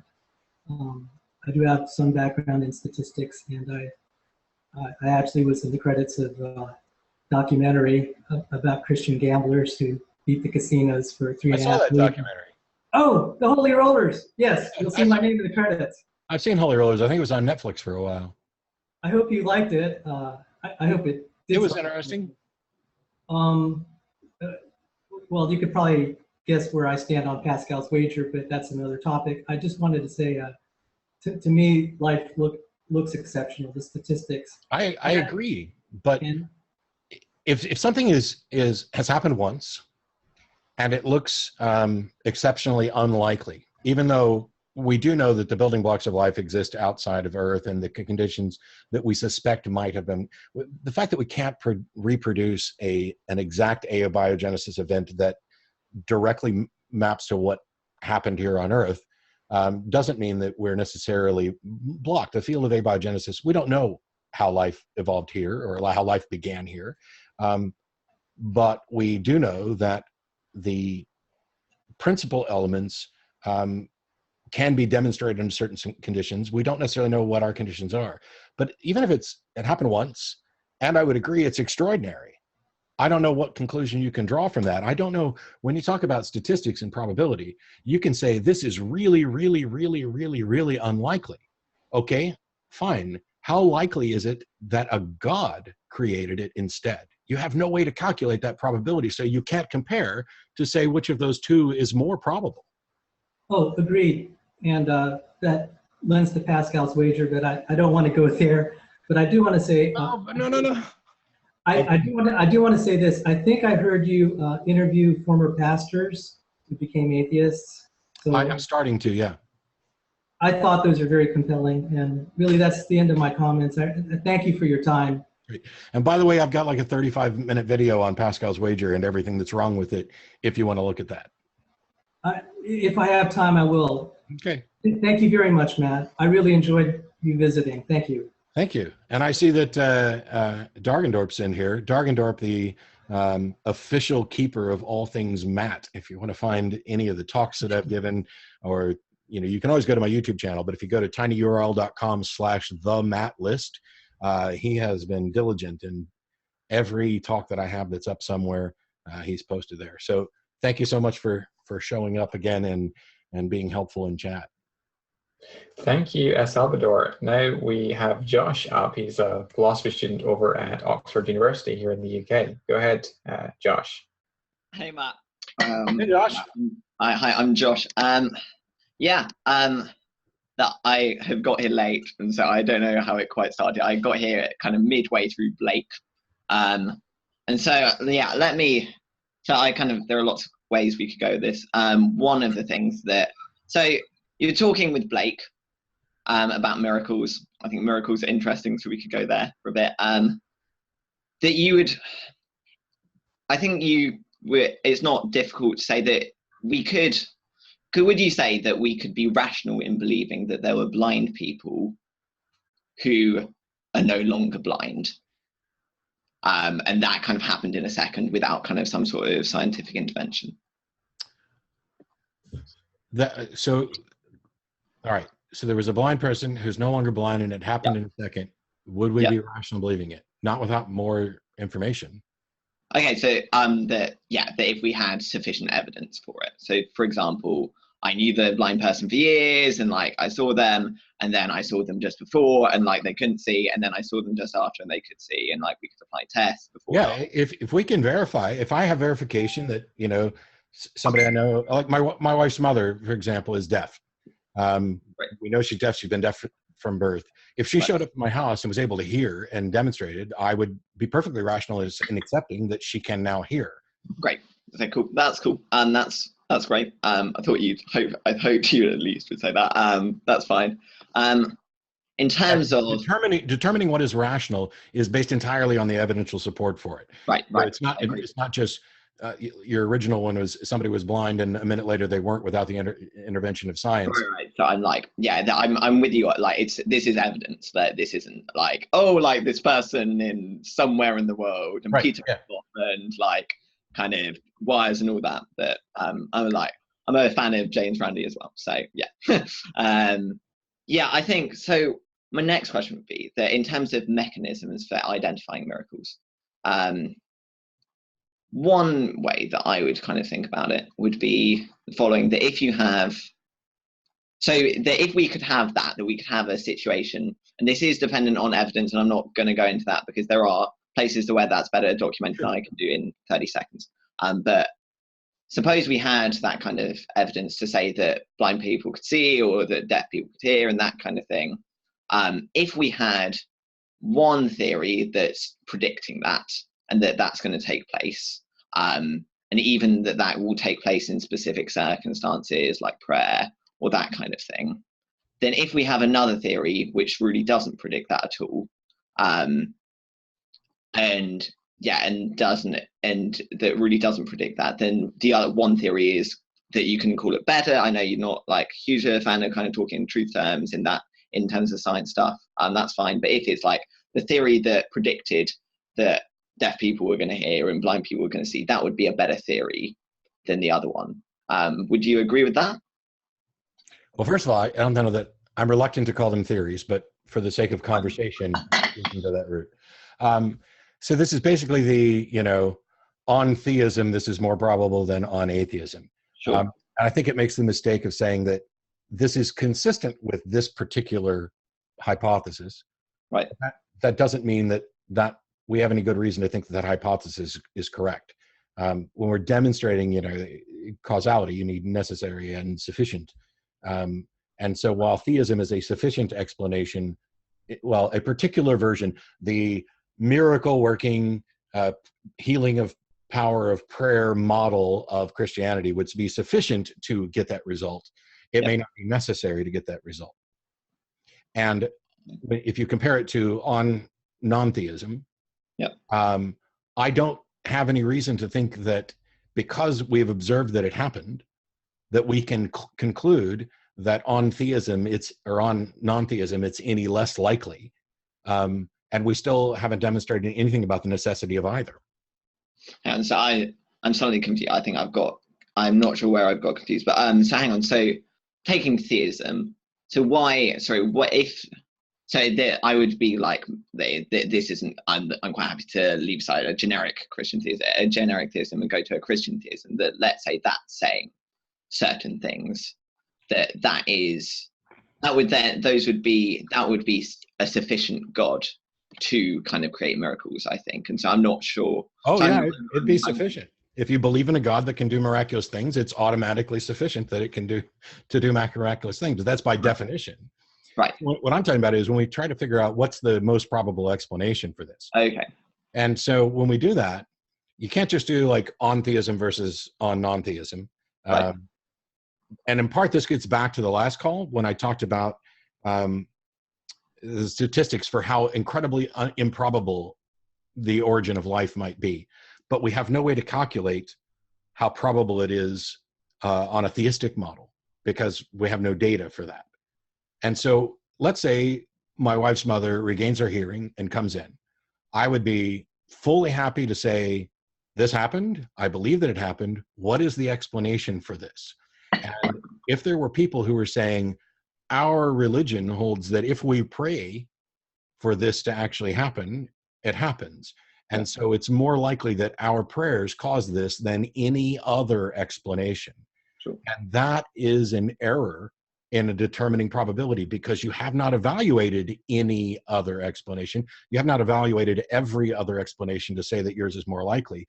And you have no way to calculate how likely it is on your hypothesis of theism. You can just say it's consistent with it, but consistent with something doesn't get you to causality on its own.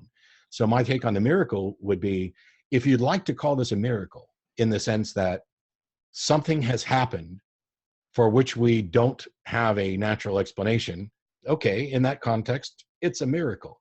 But if you want to call it a miracle in the sense of something has happened and we have concluded that the best explanation is this supernatural intervention, then I can't accept that because that hasn't been demonstrated. So I think there are criteria that you can use. So what I'd probably say is there are criteria you can use to say why a Christian explanation would be a better explanation in these cases. One would be that, it's, where was I going?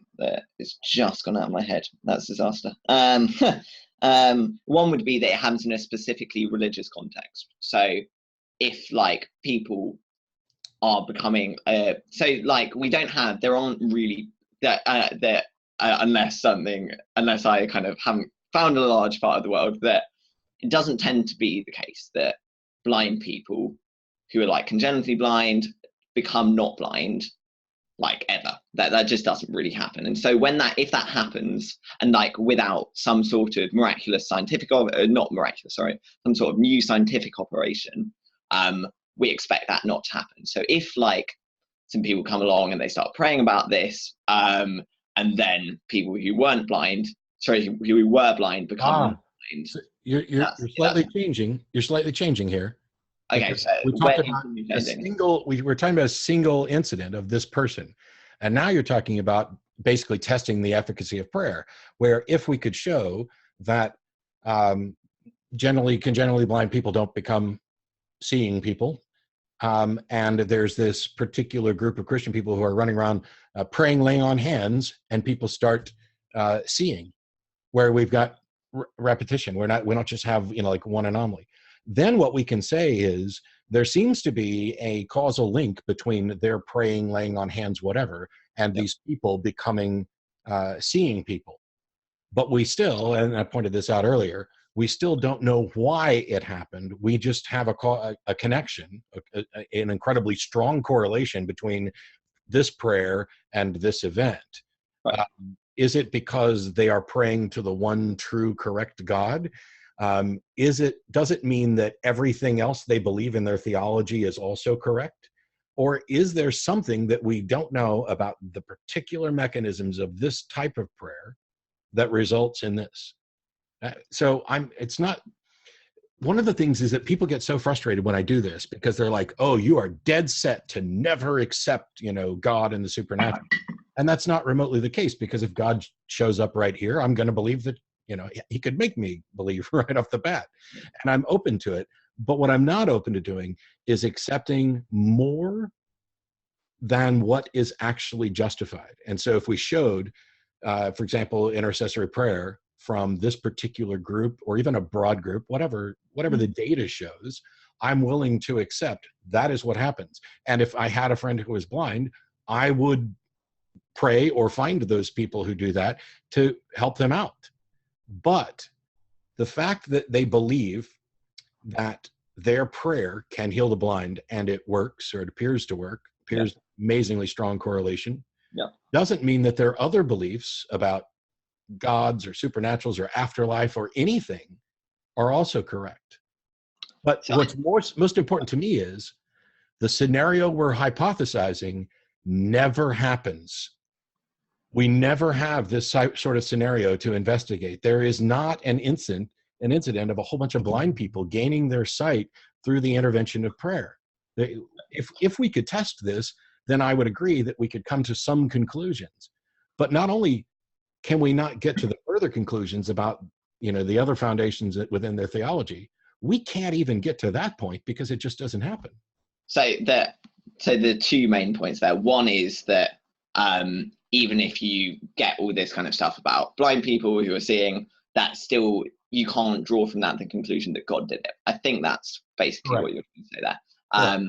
I think what I'd want to say is that it's a thing of that when a theory predicts two things, or predicts multiple things, and parts of it are confirmed, then we're rational in kind of just by process of induction, being like, it predicts these things have happened, therefore we trust the rest of it. That's the reasoning, and that's kind of the way I see it. On the kind of, in terms of people who are blind, who weren't seeing and not seeing, I highly recommend Craig Keener's Miracles. If you haven't read it, really, really. What's the name of the author? Keener. So Craig Keener, he's Keener. It's a 1,200 page work.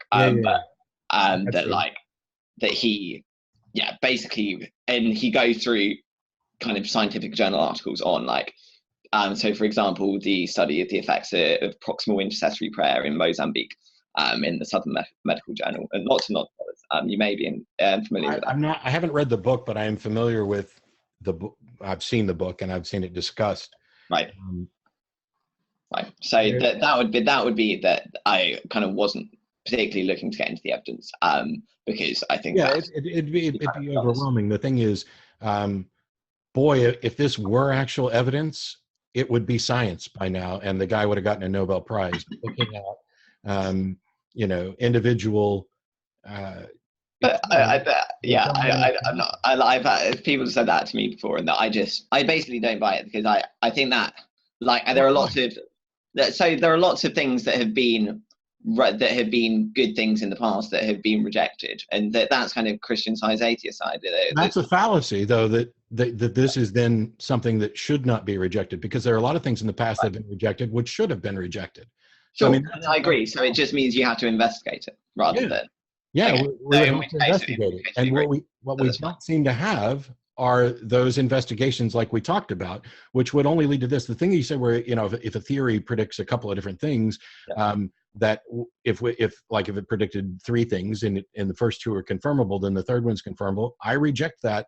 It depends on what are the demonstrated connections between those things, because you could have a theory that predicts that A will happen and B will happen and C will happen, and it could be right about A and B, but there could be an error that prevents it from being correct about C.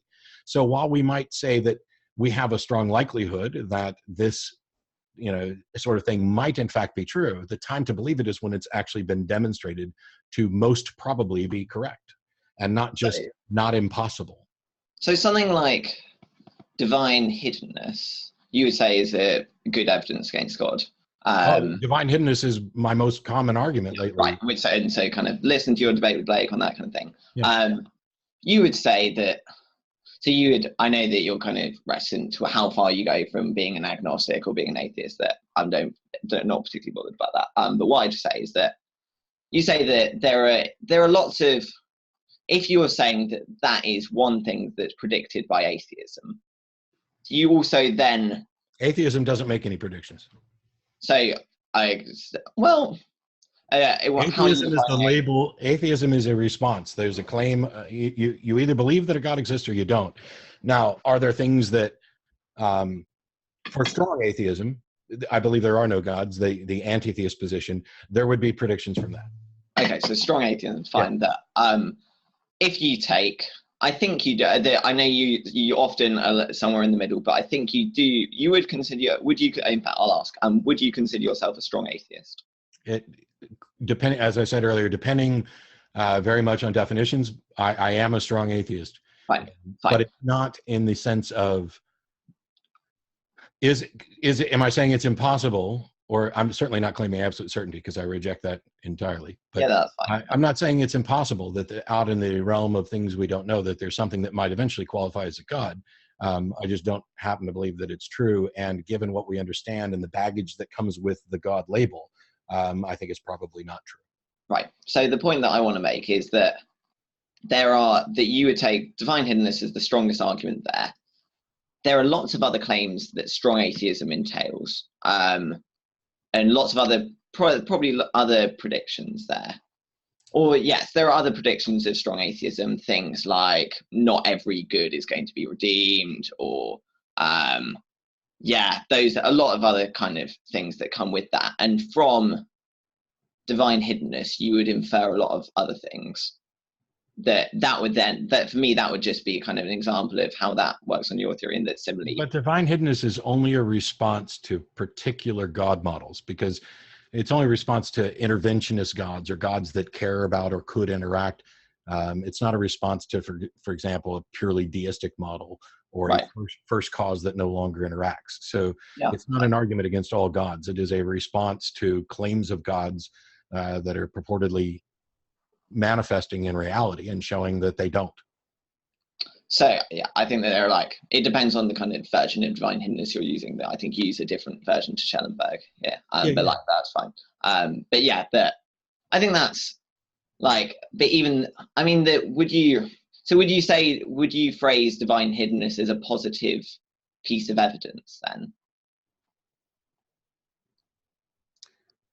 So the argument for divine hiddenness, even Schellenberg's version, where he specifically defines characteristics of God. Yes, he does. It is an argument against the gods that would fit under those definitions. Sure. Is it absolute confirmation that they don't exist? No. My thing about my version of divine hiddenness, and the reason I avoid Schellenberg's and others, is about this idea of a relationship. Because when you look at things like morality or intervention, why wouldn't God, problem of evil and things that work their way in some sense into divine hiddenness, you're assuming that you know enough about the situation to determine what a God would do. And you're basically saying that there is no set of circumstances under which a God would not intervene here. And I don't buy into that. I think that it's not impossible that a God could have a good reason to not intervene in a situation where we might expect it. Okay. Mine only addresses this idea of a relationship, because I absolutely know what it's like to be in a relationship with another thinking agent. Right. And I also know what it's like when an agent expresses an interest in being in a relationship with me. And that has not happened, which isn't a confirmation that a God doesn't exist. It is a confirmation that either God doesn't exist or he doesn't currently want a relationship with me. In either case, that's not my problem. That's okay. So that's it is a response. So that's like and that's kind of the way you phrase the argument. That's fine. And it's a response to the people who are saying constantly that God does in fact want a relationship with me. It's more a claim that they are incorrect in their assessment of either God's existence or what he wants. Sure, and that's fine. I think the point that I'm trying to make, a very narrow point here on this, and the point is that you would take from divine hiddenness more than just, I think there are other things that within a theory that are irrational for you. That if, let's say, your version of divine hiddenness worked, there would be more things than just that particular. I don't. Well, in fact, I don't know. But I think there are. You could draw other predictions about the world from that. Well, they would all be predictions about, if my argument is against a God who people say want a relationship with me, anything else you could draw from that would stem from that particular God model. Right. It's still all responsive. All of atheism, it's not.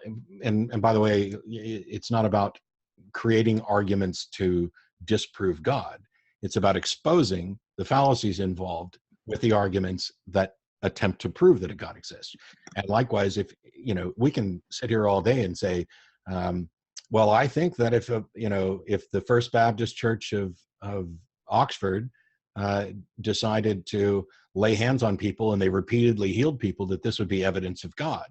And I would say that alone in and of itself is not confirmation of God, but it is in fact evidence that the First Baptist Church of Harvesters methods are working, but we don't yet know why. Now, the only way we can start to assess why is to have some ability to calculate or even approximate the probabilities of different explanations. And when it comes to the God proposals, we don't have any data to work from. So somebody can go out and write a 1,000-page tome about unexplained events in science, and they can reach the conclusion that, in their opinion, the best explanation is that a God did it.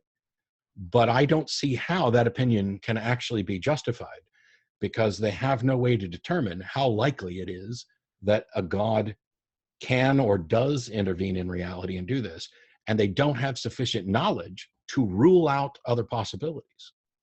So I think my difficulty is with this, and I think I'll leave it at this after this, that it seems to me that a natural explanation is, what you're holding to would be something like, and correct me if I'm wrong at any point, but a natural explanation is always preferable to a supernatural explanation. No.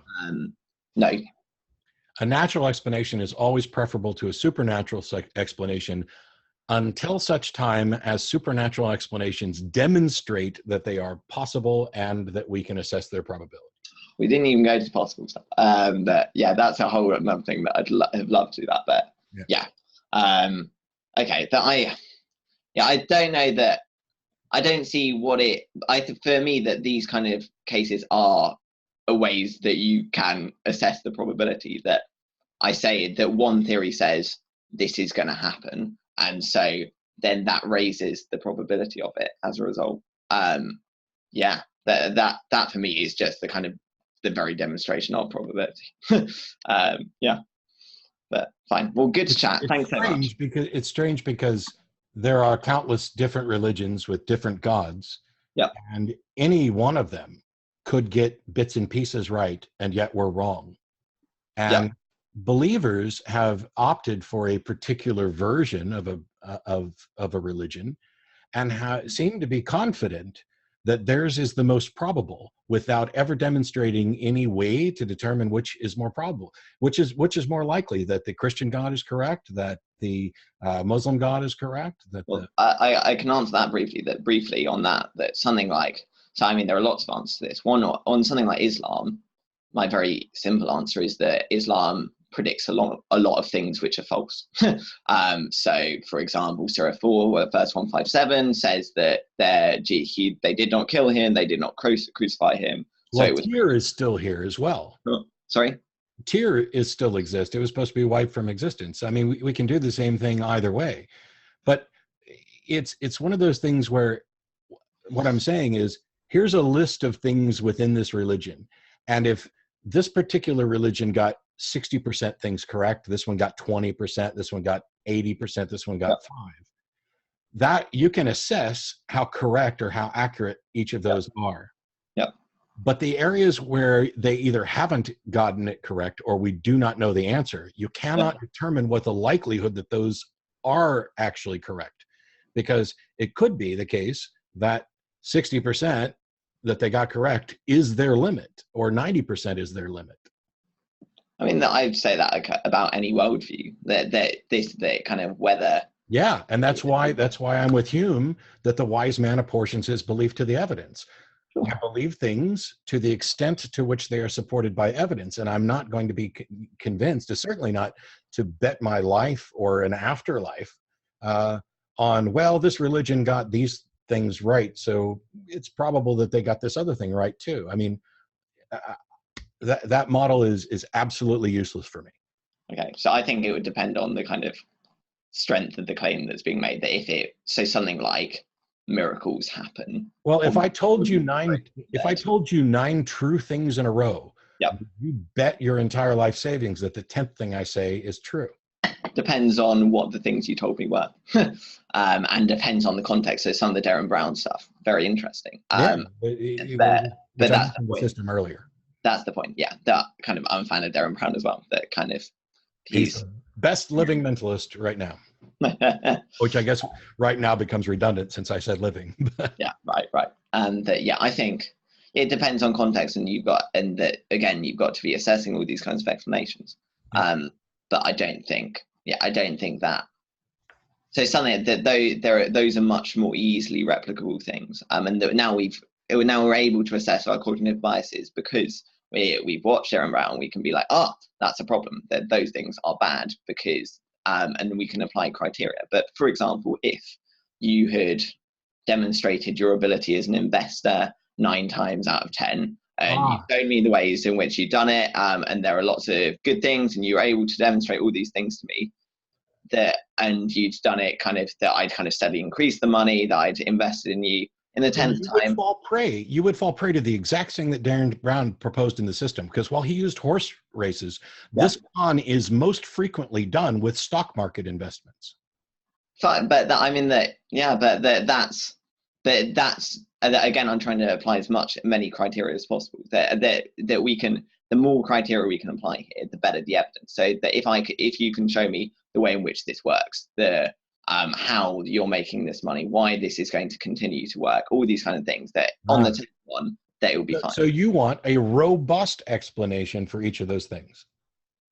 No, I want a reasonable explanation. I want a kind of evidence, or at least I want good predictions. Each individual prediction is a data point, but the explanation behind the individual occurrences is what you're really after to determine how likely it is that this is a good system that you would buy into. Well, maybe I'm not sure. I don't want to commit myself to any huge epistemological things here. It's good, because that would have completely destroyed religion had you said yes. Because the sort of evidence that you're looking for, that you would consider rational, if you showed me how the system worked and why it worked and everything else, the sort of things that you would require in order to invest your entire life savings, even after getting 8, 9, 10 good stock tips in a row, that is the sort of evidence that I'm looking for with regard to religion, and I don't see it. And when I have discussions with people, not only do they not ever present it, but they are simultaneously betting their life their current life and perhaps potential afterlives on insufficient evidence. And that's why I can't believe. Okay, so I think that, and so I probably wouldn't want to make the thing about, do I need a complete explanation of everything that I do there? No, but I think we make, I mean, the kind of, even like a stock market thing aside, there are plenty of things that very big things, so something like an operation, that I don't understand everything that's going on in an operation, but I see people going in and out of the operation room, and that's fine. But there are plenty of things I don't understand. There are plenty of things I don't understand, but I know people who I am convinced understand them, and I am willing to accept that they're more likely correct because I value. So couldn't you say the same about the investor? No, because sorry, but say the same about what? The investor. That if you're saying that about a doctor, why is it? It's that if a doctor, that you've seen people going in and out of the doctor's room lots and lots of times and that kind of thing, that's been fine in the past, therefore I go in for an operation. Yeah, no, and that would be the case for both. I don't see that with regard to theology. Theologian. But the point is, you don't have a complete explanation in the operation. It's not about having a complete explanation. It's about having any explanation, any demonstration of plausibility that I could even understand. Theologians have demonstrated expertise in nothing real or demonstrable. Priests and ministers, while they do, begging the question, that just begs the question about it. It doesn't beg the question. It's a recognition of the truth. It's not the fault of reason that a God claim does not subject itself to reasonable inquiry. And that's kind of begging the question against everything that's been said so far. It's not begging the question. But that's fine. I'll leave it there. That's fine. It would be begging the question if I was asserting that a God doesn't exist but I'm talking about not accepting the claim that a God does exist. It has not met its burden of proof. That is not in any way circular reasoning, to acknowledge that something has not met its burden of proof. But I think that I'm not saying that you're assuming from that God does not exist. The point is that mechanisms have been proposed, and so I proposed a mechanism. There are lots of other people who propose mechanisms or arguments and things, and say, yeah. I didn't hear you propose any mechanism that was reasonable, but okay, fine. Well, thanks very much. Thanks for chatting. Thanks. Thank you, Josh. We have currently 3 people with hands raised. I'm not very good at being succinct, but these are kind of like miniature debate discussions. Yes. Are you good to keep going, Matt? Yeah, we can keep going a bit. I definitely would want to be done.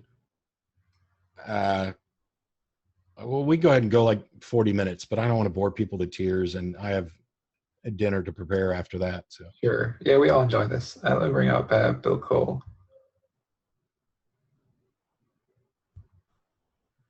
Hey, Bill. Hello.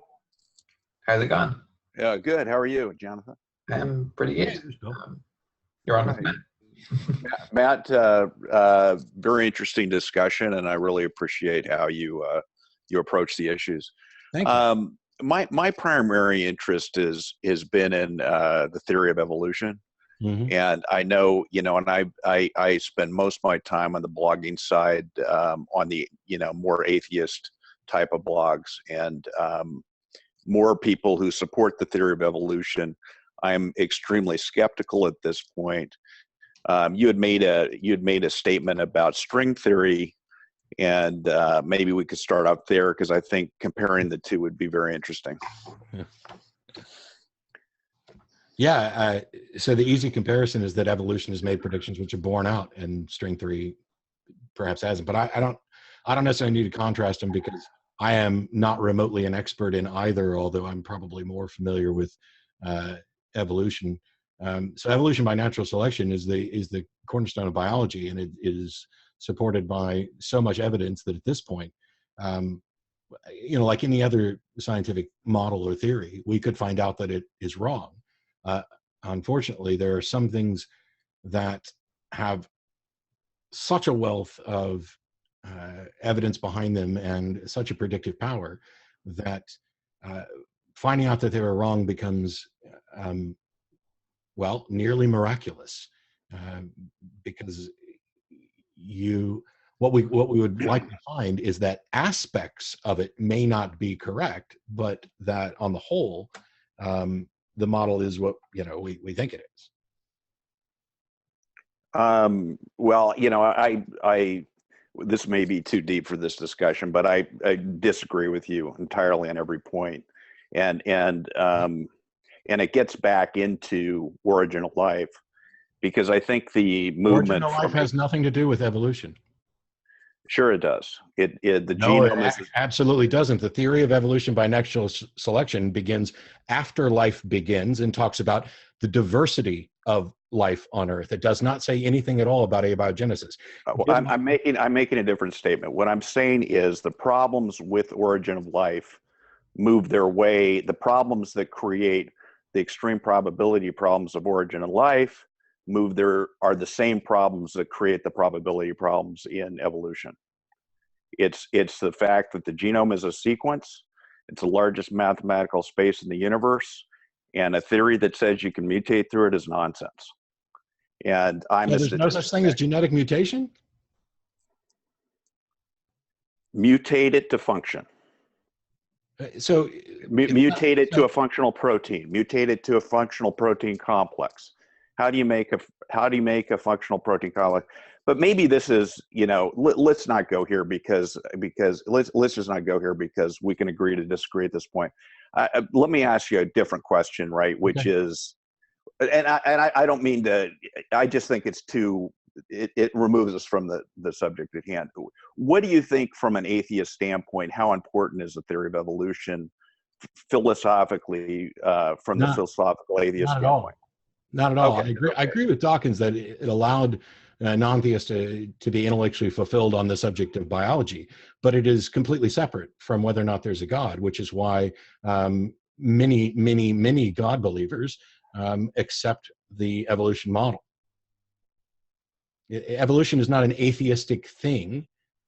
Evolution is accepted. I mean, Francis Collins, the head of the Human Genome Project, who's an evangelical Christian, head of the Human Genome Project, and is completely on board, and has said, by the way, that the confirmation of common descent or common ancestor is confirmed in the biology of the genome, absent any fossil evidence.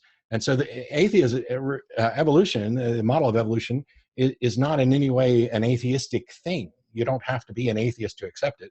And it tells you nothing about whether there's a God, because it's not necessarily impossible that there's a God who used the natural processes to, or even, I don't see any room for manipulation, but I can't rule it out as a possibility when we're talking about a God model that I have no knowledge of. So this, right. You could prove evolution is wrong tomorrow, and I'd still have no reason to believe in a God. Okay, that's really what I wanted to see, is how you were connecting the two, and so that's why I didn't want to get into debate of evolution or no evolution. So anyway, that's great. Thank you, and thank you for your explanation. Sure, thanks. I'd also recommend going to talkorigins.org for the Index to Creationist Claims, which I'm sure you're probably familiar with, and a lot of people have investigated. But there's another, Jerry Coyne's book, Why Evolution is True. There's a great website from Princeton that talks about evolution. But at the end of the day, if we got a new, so one of the things that kind of ties to this in a separate sense is the origin of the universe and Big Bang cosmology in particular. We could find out this afternoon that our entire Big Bang model is wrong. And depending on what we find out, it would not in any way change my position on whether or not a God exists. As a matter of fact, I have a friend who's a physicist who wrote the quantum mechanics textbook used here at UT and other universities, had the office right down the hall from Weinberg, who is currently doing the math to confirm someone's alternate possibility to the current standardized Big Bang model. Whether or not it turns out to be correct or not is anybody's guess. I didn't become an atheist because I got convinced of evolution or Big Bang cosmology. I'm an atheist because the God claims haven't met their burden of proof. Great. Let me just ask you a question, Matt, just off the back of that. I've seen you talk about in one of your videos about the design argument in relation to both cosmic fine-tuning and in terms of what the life sciences. Mhm. And you've criticized the concept of specified complexity as not being a meaningful concept. Is that a fair representation of your view? Well, it depends what you mean by not being meaningful. I mean, I don't want it to seem as if it's an incoherent idea. Yeah. I don't accept it because, first of all, evolution doesn't have this idea of an intent or a goal. It's not striving towards something. Right. And to say that a function is so specific or so narrow in its function that the best explanation is that it was specified or it points to an intelligence is something that I just don't understand. Right. So that, like, the sort of Demskian concept of specified complexity, you don't like that. Yeah. Okay. And you've pointed out that your existence is immensely improbable, but that doesn't mean that your existence is actualized by intent. Right. As a counter argument to the concept of specified complexity, I wondered, because I actually wrote a blog post responding to your video on design. I don't know if you've ever seen it, but one of the responses that I made to that particular point that you raised was that by the same reasoning, you would also have to throw away most of the arguments for the proposition of common ancestry. For example, take the argument from molecular variance patterns. For example, the netted hierarchical distribution of, shared base substitutions and mobile element inserts between different lineages. Now, biologists recognize that netted hierarchical distribution cries out for an explanation beyond chance.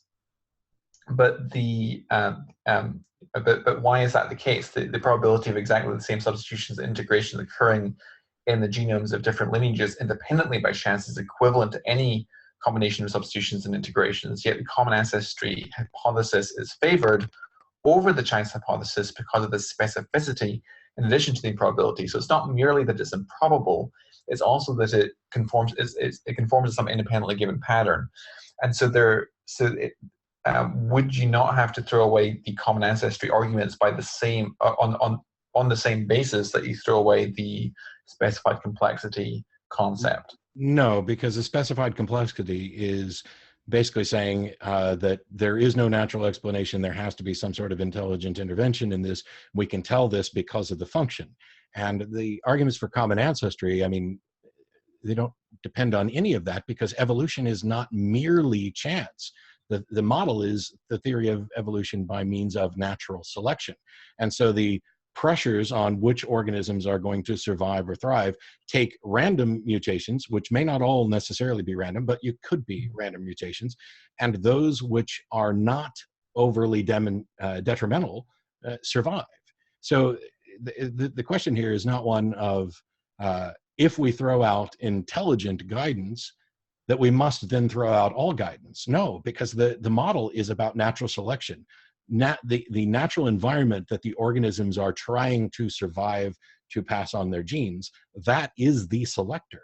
Evolution is not merely chance. Of course. It is chance with this. Right. And I would say that, I mean, obviously you've got the Steve project that shows, biologists named Steve. I'll set all that aside. For me, I'll agree with Francis Collins and others.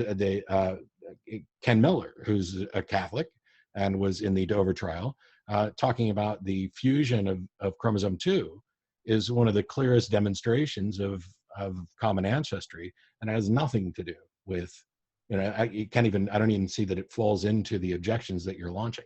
But I'm not a biologist. Right. And I am. From a guy. Yeah. I mean, specified complexity doesn't itself, it's not like specified complexity is definitionally the product of design. It's not that, specified complexity, an intelligent design theorist would argue, is best explained by intelligent design. But how can you say that something is best explained by intelligent design? Okay, so basically the intelligent design inference as formulated by design theorists is predicated upon the standard historical principles of scientific reasoning about the past, the historical abductive method, pioneered by Charles Lyell and his principles of geology. You know, the present is the key to the past. And so, as Charles Lyell argued, that if you want to explain events in the remote past, you let your present experience of cause and effect guide your search for that best explanation. So in the case of the information-bearing properties of DNA and RNA, in every realm of experience, or uniform repeated experience of the cause and effect structure of the world, information is uniformly associated with conscious activity. And so when we find information intrinsic to the hereditary molecules... That's circular. You can't say that without assuming an intelligent designer to begin with. Why is it circular? Why is it circular? Because you are looking at the entirety. You are looking at the entirety of life and saying there's information in all of this, and arguing by analogy that where we encounter information, it comes from an intelligence, therefore it also came from intelligence here. That is, in fact, a fallacy. No, it's not. Talk about what's more probable, that it was more probable by an intelligence. What you would need is to be able to demonstrate a situation where a confirmed intelligence was demonstrated as the actual cause for some change in life. But information generally is associated with intelligent causes, and I would argue that evolutionary chance necessity mechanisms are demonstrably insufficient causally to explain this type of phenomena, whereas we do know of a type of cause or category of explanation known to produce information-rich systems. And so I think that we are quite justified. Are you saying that a random mutation couldn't add information? Well, I do think that random genetic mutations are sufficient to explain specified complexity. I mean, there's different definitions of information, of course. But I do think that you can produce significant amounts of specified complexity. Okay. So if random mutations are sufficient to explain specified complexity, then we don't have an issue. Exactly. But I would reject that premise. You just offered it. No, I said I would reject that. I would reject that random genetic mutation can explain specified complexity. I thought, I don't know, maybe I heard it wrong. I thought you just said that you would accept that random. No. I'm sorry. I think either I misspoke or you misheard me. Sorry. But yeah, I would reject that premise. I think, for example, looking at protein structures, what's required to explain fundamentally new protein structures, you need a huge amount of specificity. For example, you're probably familiar with the work of, or you may be familiar with the work of Doug Axe of the Biologic Institute, and he's published a number of papers. One of the most classic of which is his paper in 2004 in the Journal of Molecular Biology, where at the time he was a postdoctoral researcher at Cambridge, and he looked at a particular enzyme complex known as beta-lactamase, which is an enzyme involved in conferring antibiotic resistance, looking at a particular domain of this enzyme complex, which is 150 amino acids long, in terms of its primary structure, and he basically performed a site-directed mutagenesis experiment where he randomly altered the amino acid composition, and according to his work, which is published in the Journal of Molecular Biology, the ratio of functional to non-functional protein structures within combinatorial space is 1 in 10 to the 74th power. Sure. So this is one of those things that just irritates the crap out of me, and it's not directed at you, is people keep talking about they've concluded that random mutation is not sufficient to explain this. And then they just talk about how unlikely it is. And this will get back to what I said probably over an hour ago. Telling me how unlikely something is absolutely useless, unless you also tell me how unlikely your proposed explanation is, because we have to compare the two to say which is more likely. Saying that something is incredibly improbable, vastly improbable, does not in any way support somebody else's hypothesis of how it happened, unless they can demonstrate that this hypothesis is in fact more probable. But we can demonstrate a causal link between specified complexity and intelligence. Intelligence as an origin for specified complexity? For example, if an astronaut were to find a hieroglyphic inscription on the backside of the moon, for example, they would be justified in inferring design, irrespective of whether they knew who that intelligent agency was or how it came there. Right. Do you know why? Go ahead. Because all of the evidence of that particular thing points to it having had been created intelligently, and there is no evidence for it occurring naturally. But when we talk about evolution, the change in species the change in allele frequencies over time, that is naturally occurring. It is naturally occurring. But the contestable premise is that the change in allele frequencies over time is causally sufficient to explain life's complexity and diversity. No. It's not a claim that this is necessarily sufficient. The intelligent design community is claiming that it is insufficient. Mm-hmm. And they have a burden of proof to establish that they haven't. As soon as they demonstrate that it is in fact insufficient, that they have an explanation which is sufficient, then that's the time at which we should accept intelligent design. And do you not have to shoulder a burden of proof to show that it is sufficient? All we have to do is show that this is what's actually occurring. If the assumption is that this, until additional information is presented, is the entirety of what we know, not the entirety of what's happening. I can't tell you that a God hasn't monkeyed with a genome, because I have no way to investigate that, no way to determine what the probability is, and no reason to presume it any more than I would for presuming that universe creating pixies are monkeying with it, or that there are invisible angels who come in, or leper gnomes that are coming in and tweaking the genome. And I think, Matt, that we do have positive reason to think that random genetic mutations are causally insufficient. I mentioned, for example, the rarity of protein structures, and you can compound. You can't say it's insufficient just by saying it's rare or improbable. I don't know how many times I can explain the same thing. You have to demonstrate that there is a more probable explanation. So there's an example where I take a deck of cards and I can shuffle it and I can deal it out, and you will get 13 spades. That's incredibly improbable. And so you could conclude that I cheated, but we also know that it can happen without cheating, because the mechanisms by which a deck is shuffled don't require cheating for that circumstance to result. But we can demonstrate the insufficiency of one mechanism without necessarily having to posit another, correct? Can you demonstrate the insufficiency of one mechanism? Only if you have exhaustive knowledge about that mechanism and there's something about it that necessarily shows that it can't do this. Like, I know everything about how my car functions, so it isn't a transformer. Mm-hmm. It's not going to turn into a robot that's going to storm the city, because we can tell that the things that would be required for it to turn into a robot don't exist, or at least don't exist in any way that we can detect. If you want to talk about how it can magically turn into a robot and march on Austin, okay, but now you've adopted a burden of proof about something, and then it has to be met. So there's a presumption, and none of this is absolute certainty, but there's the idea of parsimony, that not just the simplest explanation is the best, but that we shouldn't Occam's razor, not multiplying entities unnecessarily. So if we have a natural mechanism which appears to be doing this,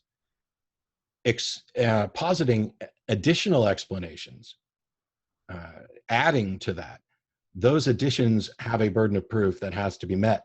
And you can't merely do that by saying this is really, really, really unlikely. You would have to show that it is in fact impossible. I don't think you cannot show that something's impossible. Anything's possible, but is it plausible? No. It's not the fault of the model that you can't show it's impossible. If you can't show it's impossible, then you don't have any reason to say that it doesn't work.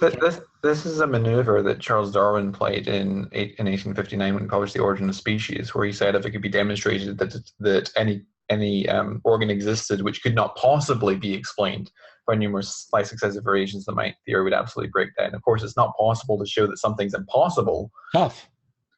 That's not a problem with the model, because there are models. There are situations where you can demonstrate that something would not be possible. You don't get to say that because we can't demonstrate it's impossible, all of a sudden it becomes possible, and all of a sudden more plausible that there's an intelligent designer. It just doesn't work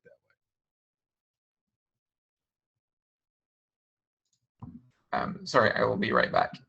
Oh, give me 1 second. Hi, chat.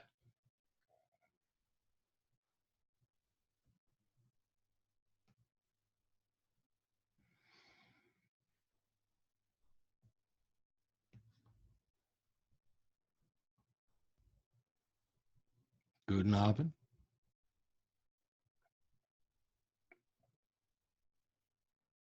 Sorry. What about my book? The book's called If I Were God, and I'm hoping to have it out by Christmas, but who knows? Yeah, where were we? So there are, I think, multiple challenges to evolutionary theory, which combine one another. I mean, common ancestors. If that's the case, then what you should do is engage in this conversation with an evolutionary biologist. Yeah, which I did, by the way. Yeah, I'm not that. Yeah. Okay. Okay. Let's move on to someone else then. Let's bring up Jason McCool.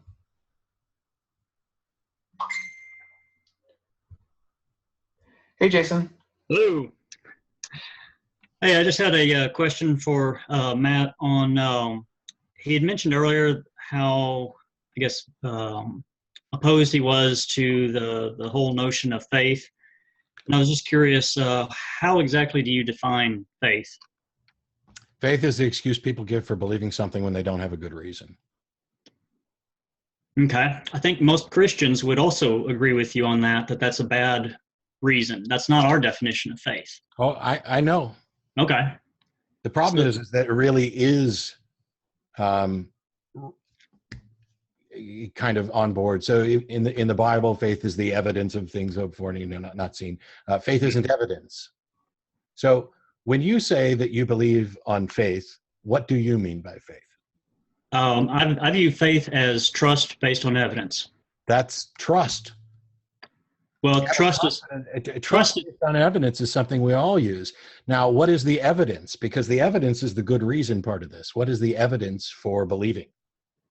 Well, for me, the evidence for theism in general is second law of thermodynamics, information theory, and let's see what else. Oh, and just the idea of design. I mean, I'm a structural engineer, so I design things every day. Yep. I have never once seen design without any kind of intelligent agency behind it. Things don't design themselves. I haven't either. But that doesn't mean that you get to call things designed. You have to demonstrate that they're designed. I haven't seen things that were designed that weren't designed by an intelligence. I've seen things with the appearance of design that weren't done by an intelligence. There are plenty of incredible rock structures that are purely natural with wind and water erosion that could give the appearance of design. Certainly, you could look at different examples in life and see order and complexity that might give you the appearance of design, but you have not confirmed design. You are assuming design, and I don't know what the justification is. Okay, well. And I don't know what the second law of thermodynamics has to do with proving that a God exists. Well, the second law of thermodynamics is that the entropy in the universe or in any closed system always increases. Yeah. So that basically we see that played out in everywhere in life. I mean, my coffee gets cold when I want it to be warm. From that to my car rusting. I mean. I'm familiar with what it is. I just don't know how you get to God from it. Okay. So the universe is running down. We know that. Yeah. Okay. So it can't have been running down eternally. There had to be a beginning point. I'm first of all, not a cosmologist. My position isn't that the universe is eternal. Okay. Good. I mean, we agree on that then. Okay. But you have to have some cause for the universe. There has to be an explanation for why the universe exists. Yes. Okay. Why on Earth, or why in any world, would you reach the conclusion that the explanation for why the universe exists is that there's a God and not something that is sufficient to result in a universe? Well, because the cause for the universe, it has to be something outside of space and time. How do you know that? Because space and time came into existence with the start of the universe. Possibly. Well, I mean, if Einstein's theories are true, then time and space are related, and local time and space, but that doesn't necessarily mean the entirety of everything. Well, that's just kicking the can down the road, though. So, I mean, let's just expand our. I'm fine with kicking the can down the. I'm fine with kicking the can down the road, because the real explanation to what started the universe is I don't know. If you claim that you do know that it is a God, then you have to actually demonstrate it. I have no idea why there is a universe or how it began. I'm not offering an explanation for it. I'm just not accepting arguments from ignorance as fallacies as a justification for claiming that God did it, because the universe, the beginning of the universe, is something that we cannot investigate. So we can't know what it takes. We have exactly one universe. We don't have other universes to compare this to. So we don't know anything about how universes begin, what the requirements are. We have no idea whether it needs to be something intelligent or not. But even if we could infer that an intelligence is required to start the universe, that doesn't mean that there's an intelligence still existing. See, this is the problem that people get to. They see, oh, I see the appearance of design, and there had to have been something that started the universe. And oh my gosh, I don't just want to kick the can down the road when you have no reason to not think. I mean, Sagan wrote in response to people claiming that you would just have to keep questioning infinitely, so you must put some stop in there. His response was, why stop? To pretend that you know something, or to pretend that you have an explanation for something that we agree, I would hope, is unexplained. Now, would you not agree that an infinite regress would be a fallacy?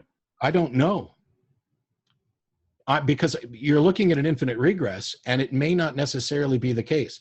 If it's possible for something to be eternal that generates universes, then we don't have a problem. The difference is, I'm not willing to tell you anything about the qualities or properties of that thing, whether it's a multiverse or a superverse or a universe generating object that is eternal. You, on the other hand, are saying, I believe that the universe generating thing is eternal, and it's a thinking agent, and it still exists, and probably on down the line into it came down in bodily form as Jesus. Well, to think that it still exists, I mean, if it's something that was eternal, then it's going to still exist. You can have eternal one directional. You can have one directional eternal. Okay. Is it impossible for God to stop existing? Yes, because if he's a necessary being, then yes, it is impossible for him to stop existing. No. Is he? So now you're saying that he's not only necessary for the origin of the universe, but he's necessary to sustain it? Yes, a necessary being would be by definition, yeah. So, no, you get to define what you mean by necessary, because you could have a being, anything that is necessary for the origin of the universe, but not necessary. Its existence is not necessary to continue sustaining it. For example, I could create a painting, and I am necessary in the creation of the painting, but I don't have to keep existing in order for the painting to keep existing. Right, because you're not a necessary being. I'm metaphysically. What I mean is a metaphysically necessary being. How did you prove that there's a metaphysically necessary being? Well, we know that the universe had a beginning, so there has to be something that caused that to exist, but it's outside of space and time, if those came into existence with the universe. So there has to be something outside of space and time. If it's outside of time, it's got to be eternal.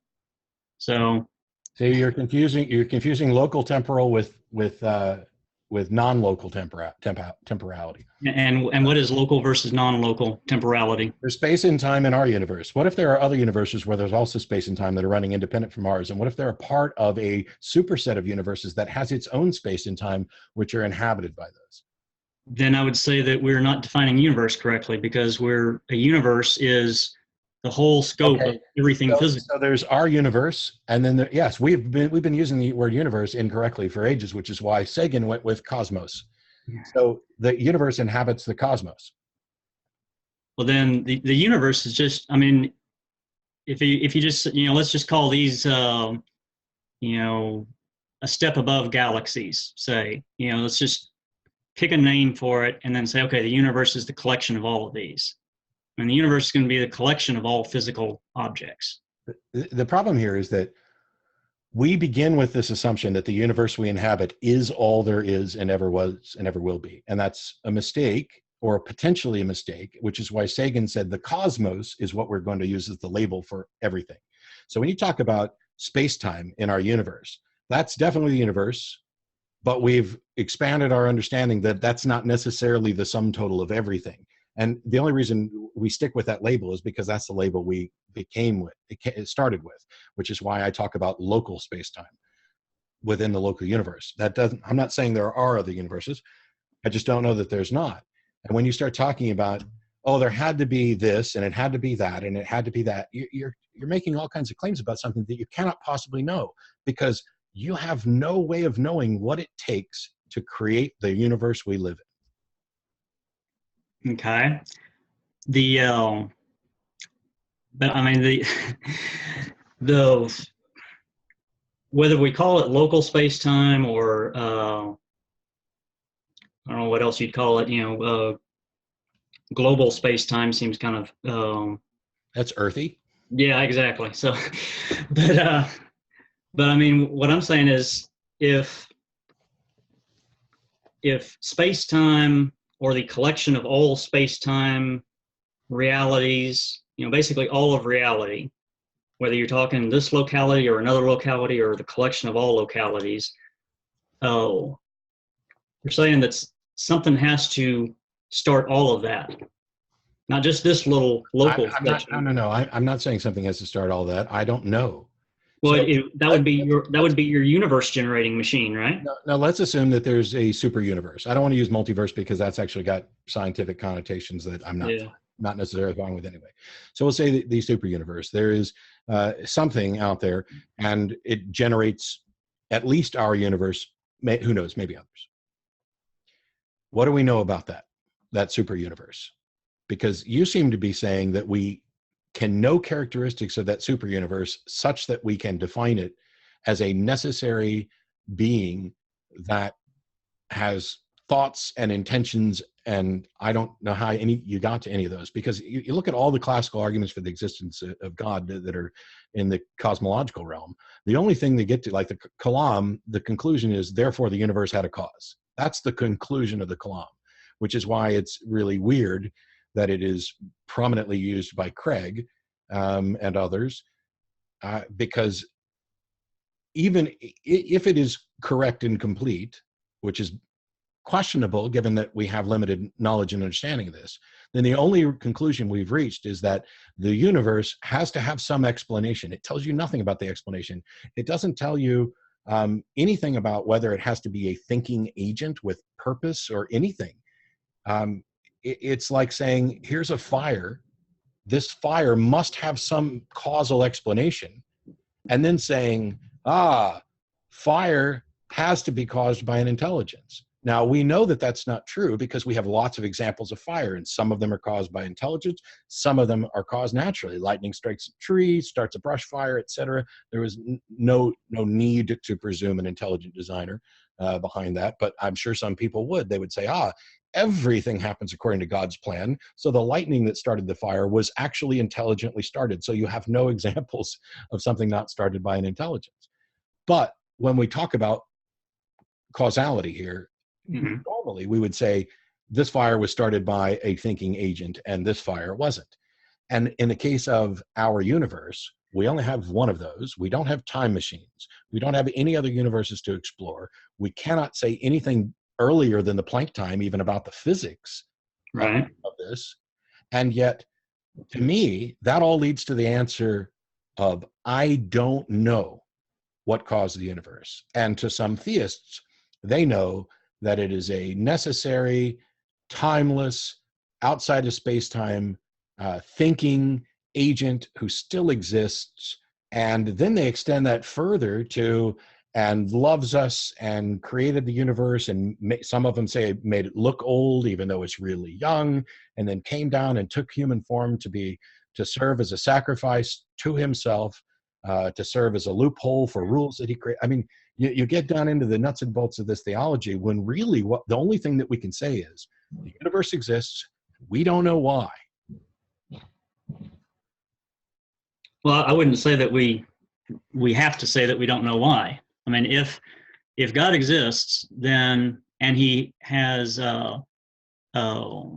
personality, if he is a personal agent, if he created this universe as something that appears to be fine-tuned for human existence, and that's not just me saying that as a Christian. I've heard atheists say, well, we kind of have to, we don't know why it's fine-tuned, but it certainly looks like it is, so. I'm still waiting to get to beyond something beyond ifs. If God exists, and if he did this, and if he did that, then what? What is the then to your list of ifs? Well, if we see those conditions, then, excuse me, then, sorry, you kind of derailed me there. I'm sorry.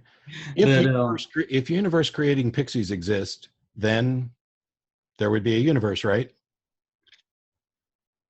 Well, you'd have to show that the pixies were metaphysically necessary, and if they were eternal, if they could exist without the universe existing, then they would be in a position where they could bring the universe into existence. If they were all powerful, they would have the ability to. They don't have to be all powerful. They just have to be powerful enough to create a universe. Why do you have to go to all power? Okay. I'll grant you that. So I have defined universe creating pixies as beings who are capable of bringing a universe into existence. Okay. I'll grant you the power, but honestly, when you're talking about the power to create a universe or set of universes, the difference between nearly absolute power and absolute power is really, seems like splitting hairs to me. I'm not trying to split hairs. What I'm trying to do is say, if we say that there are universe creating pixies, please distinguish why that is less probable than a God. Well, for one thing, I mean, you can only have one metaphysically necessary being. If you have more than one. Right. So there's a universe creating pixie, just one. Okay. Oh, well, I mean, if you're okay with that, then let's just call him God. Why? He's not a God. He's a pixie. He's not all powerful. He created the universe and then ceased to exist because he was capable of creating the universe and ending his own existence. As a matter of fact, he exploded his entire brain and essence and became the universe. So he doesn't still exist, at least not in the sense of the way he used to. How is that less probable than a God? Isn't it automatically more probable because it is less powerful than a being that's all powerful and continues? So, I mean, if we've got, here's a being that is just powerful enough to do this, and a being that is powerful enough to do this and a whole bunch of things more, how does the one that can do more become more probable than the one that can just do enough? I'm not sure I follow you there.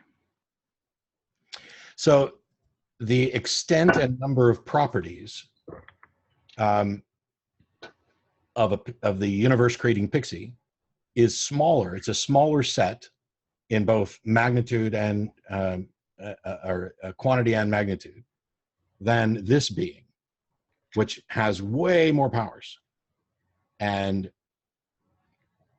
it is automatically more complex, more robust. Well, what do you mean by more complex?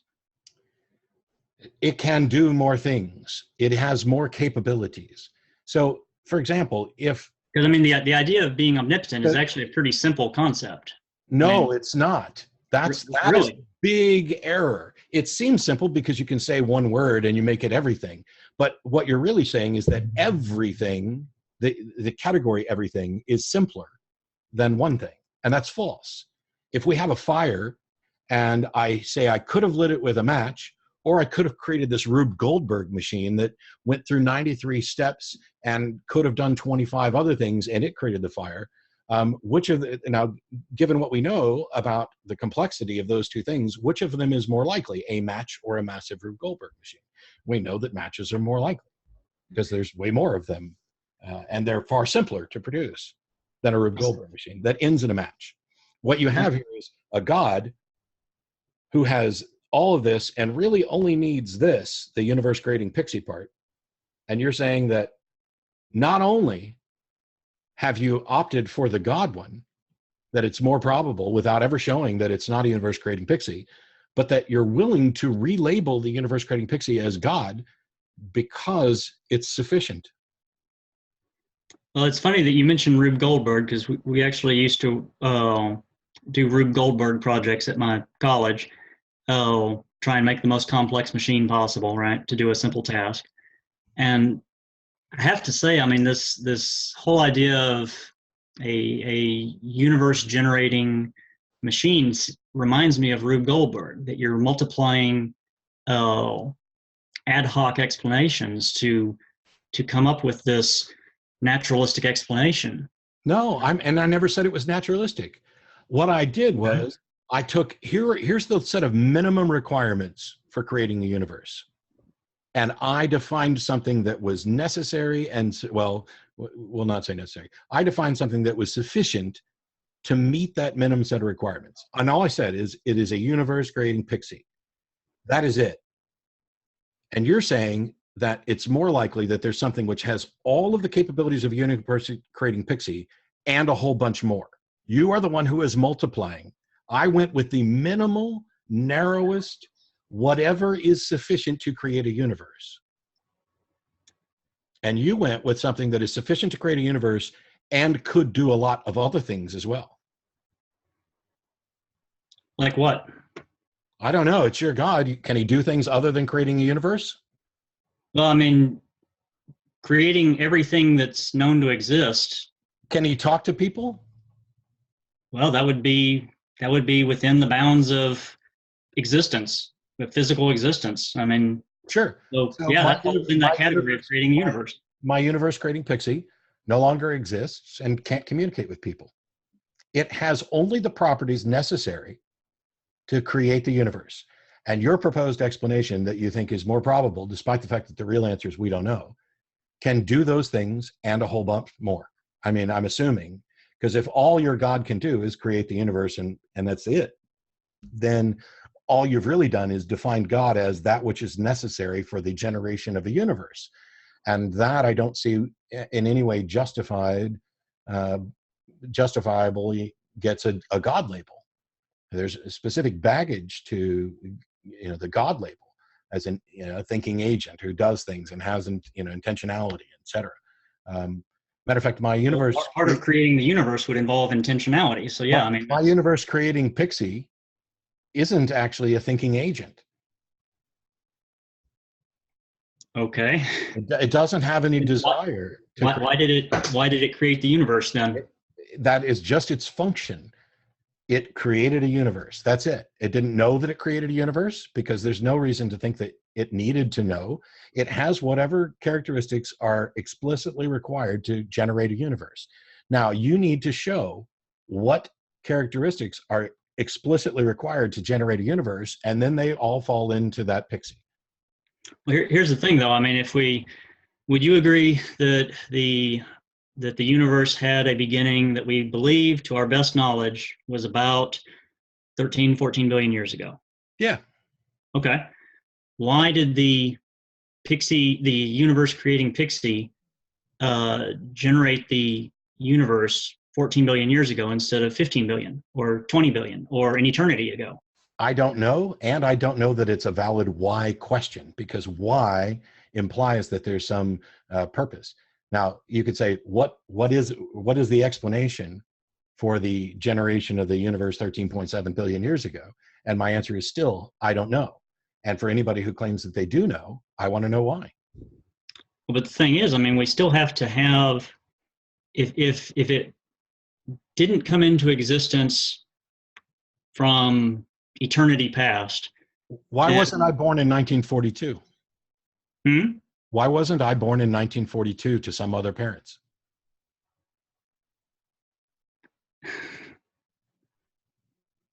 I'm not following where you're going with this.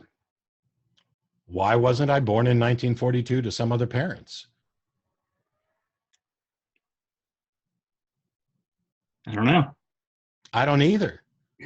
But it seems to be the case that, I mean, your parents, conceived you. When you ask why the universe was created 13.7 billion years ago instead of 15 billion years ago, that's just as silly a question to me. And I don't mean that as an insult, silly. I mean, it presupposes that there is some possibility or explanation of this. And as far as I can tell, it was required that I be born in 1969 to the parents that I had, and that no other possibility existed for me to be born. And so when we say, why did the universe come into existence 13.7 billion years ago? I don't know.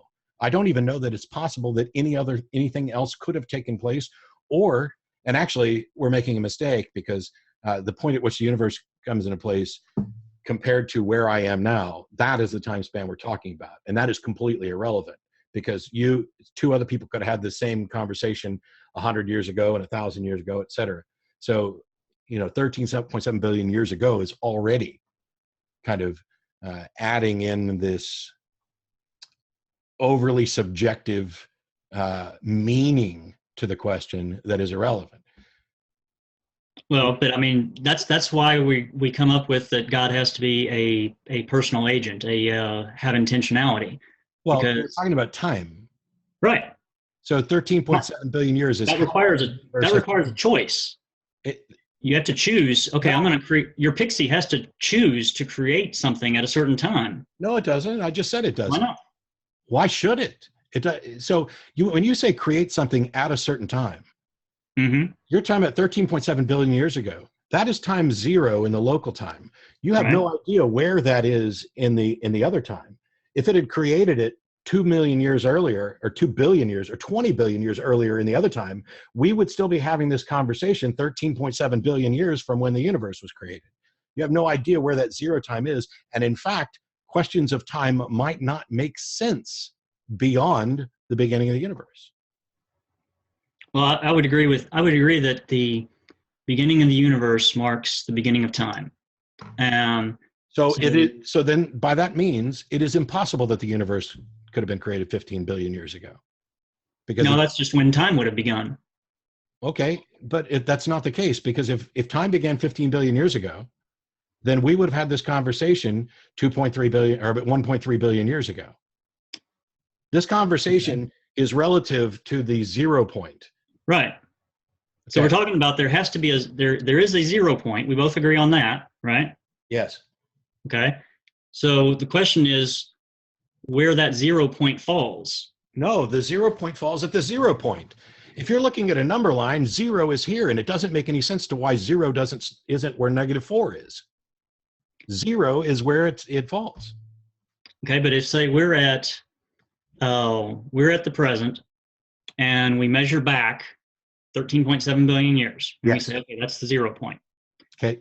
If we look at our starlight and measure back and say, okay, well, it's actually 15 billion years ago. So the 0 point is 15 billion years ago.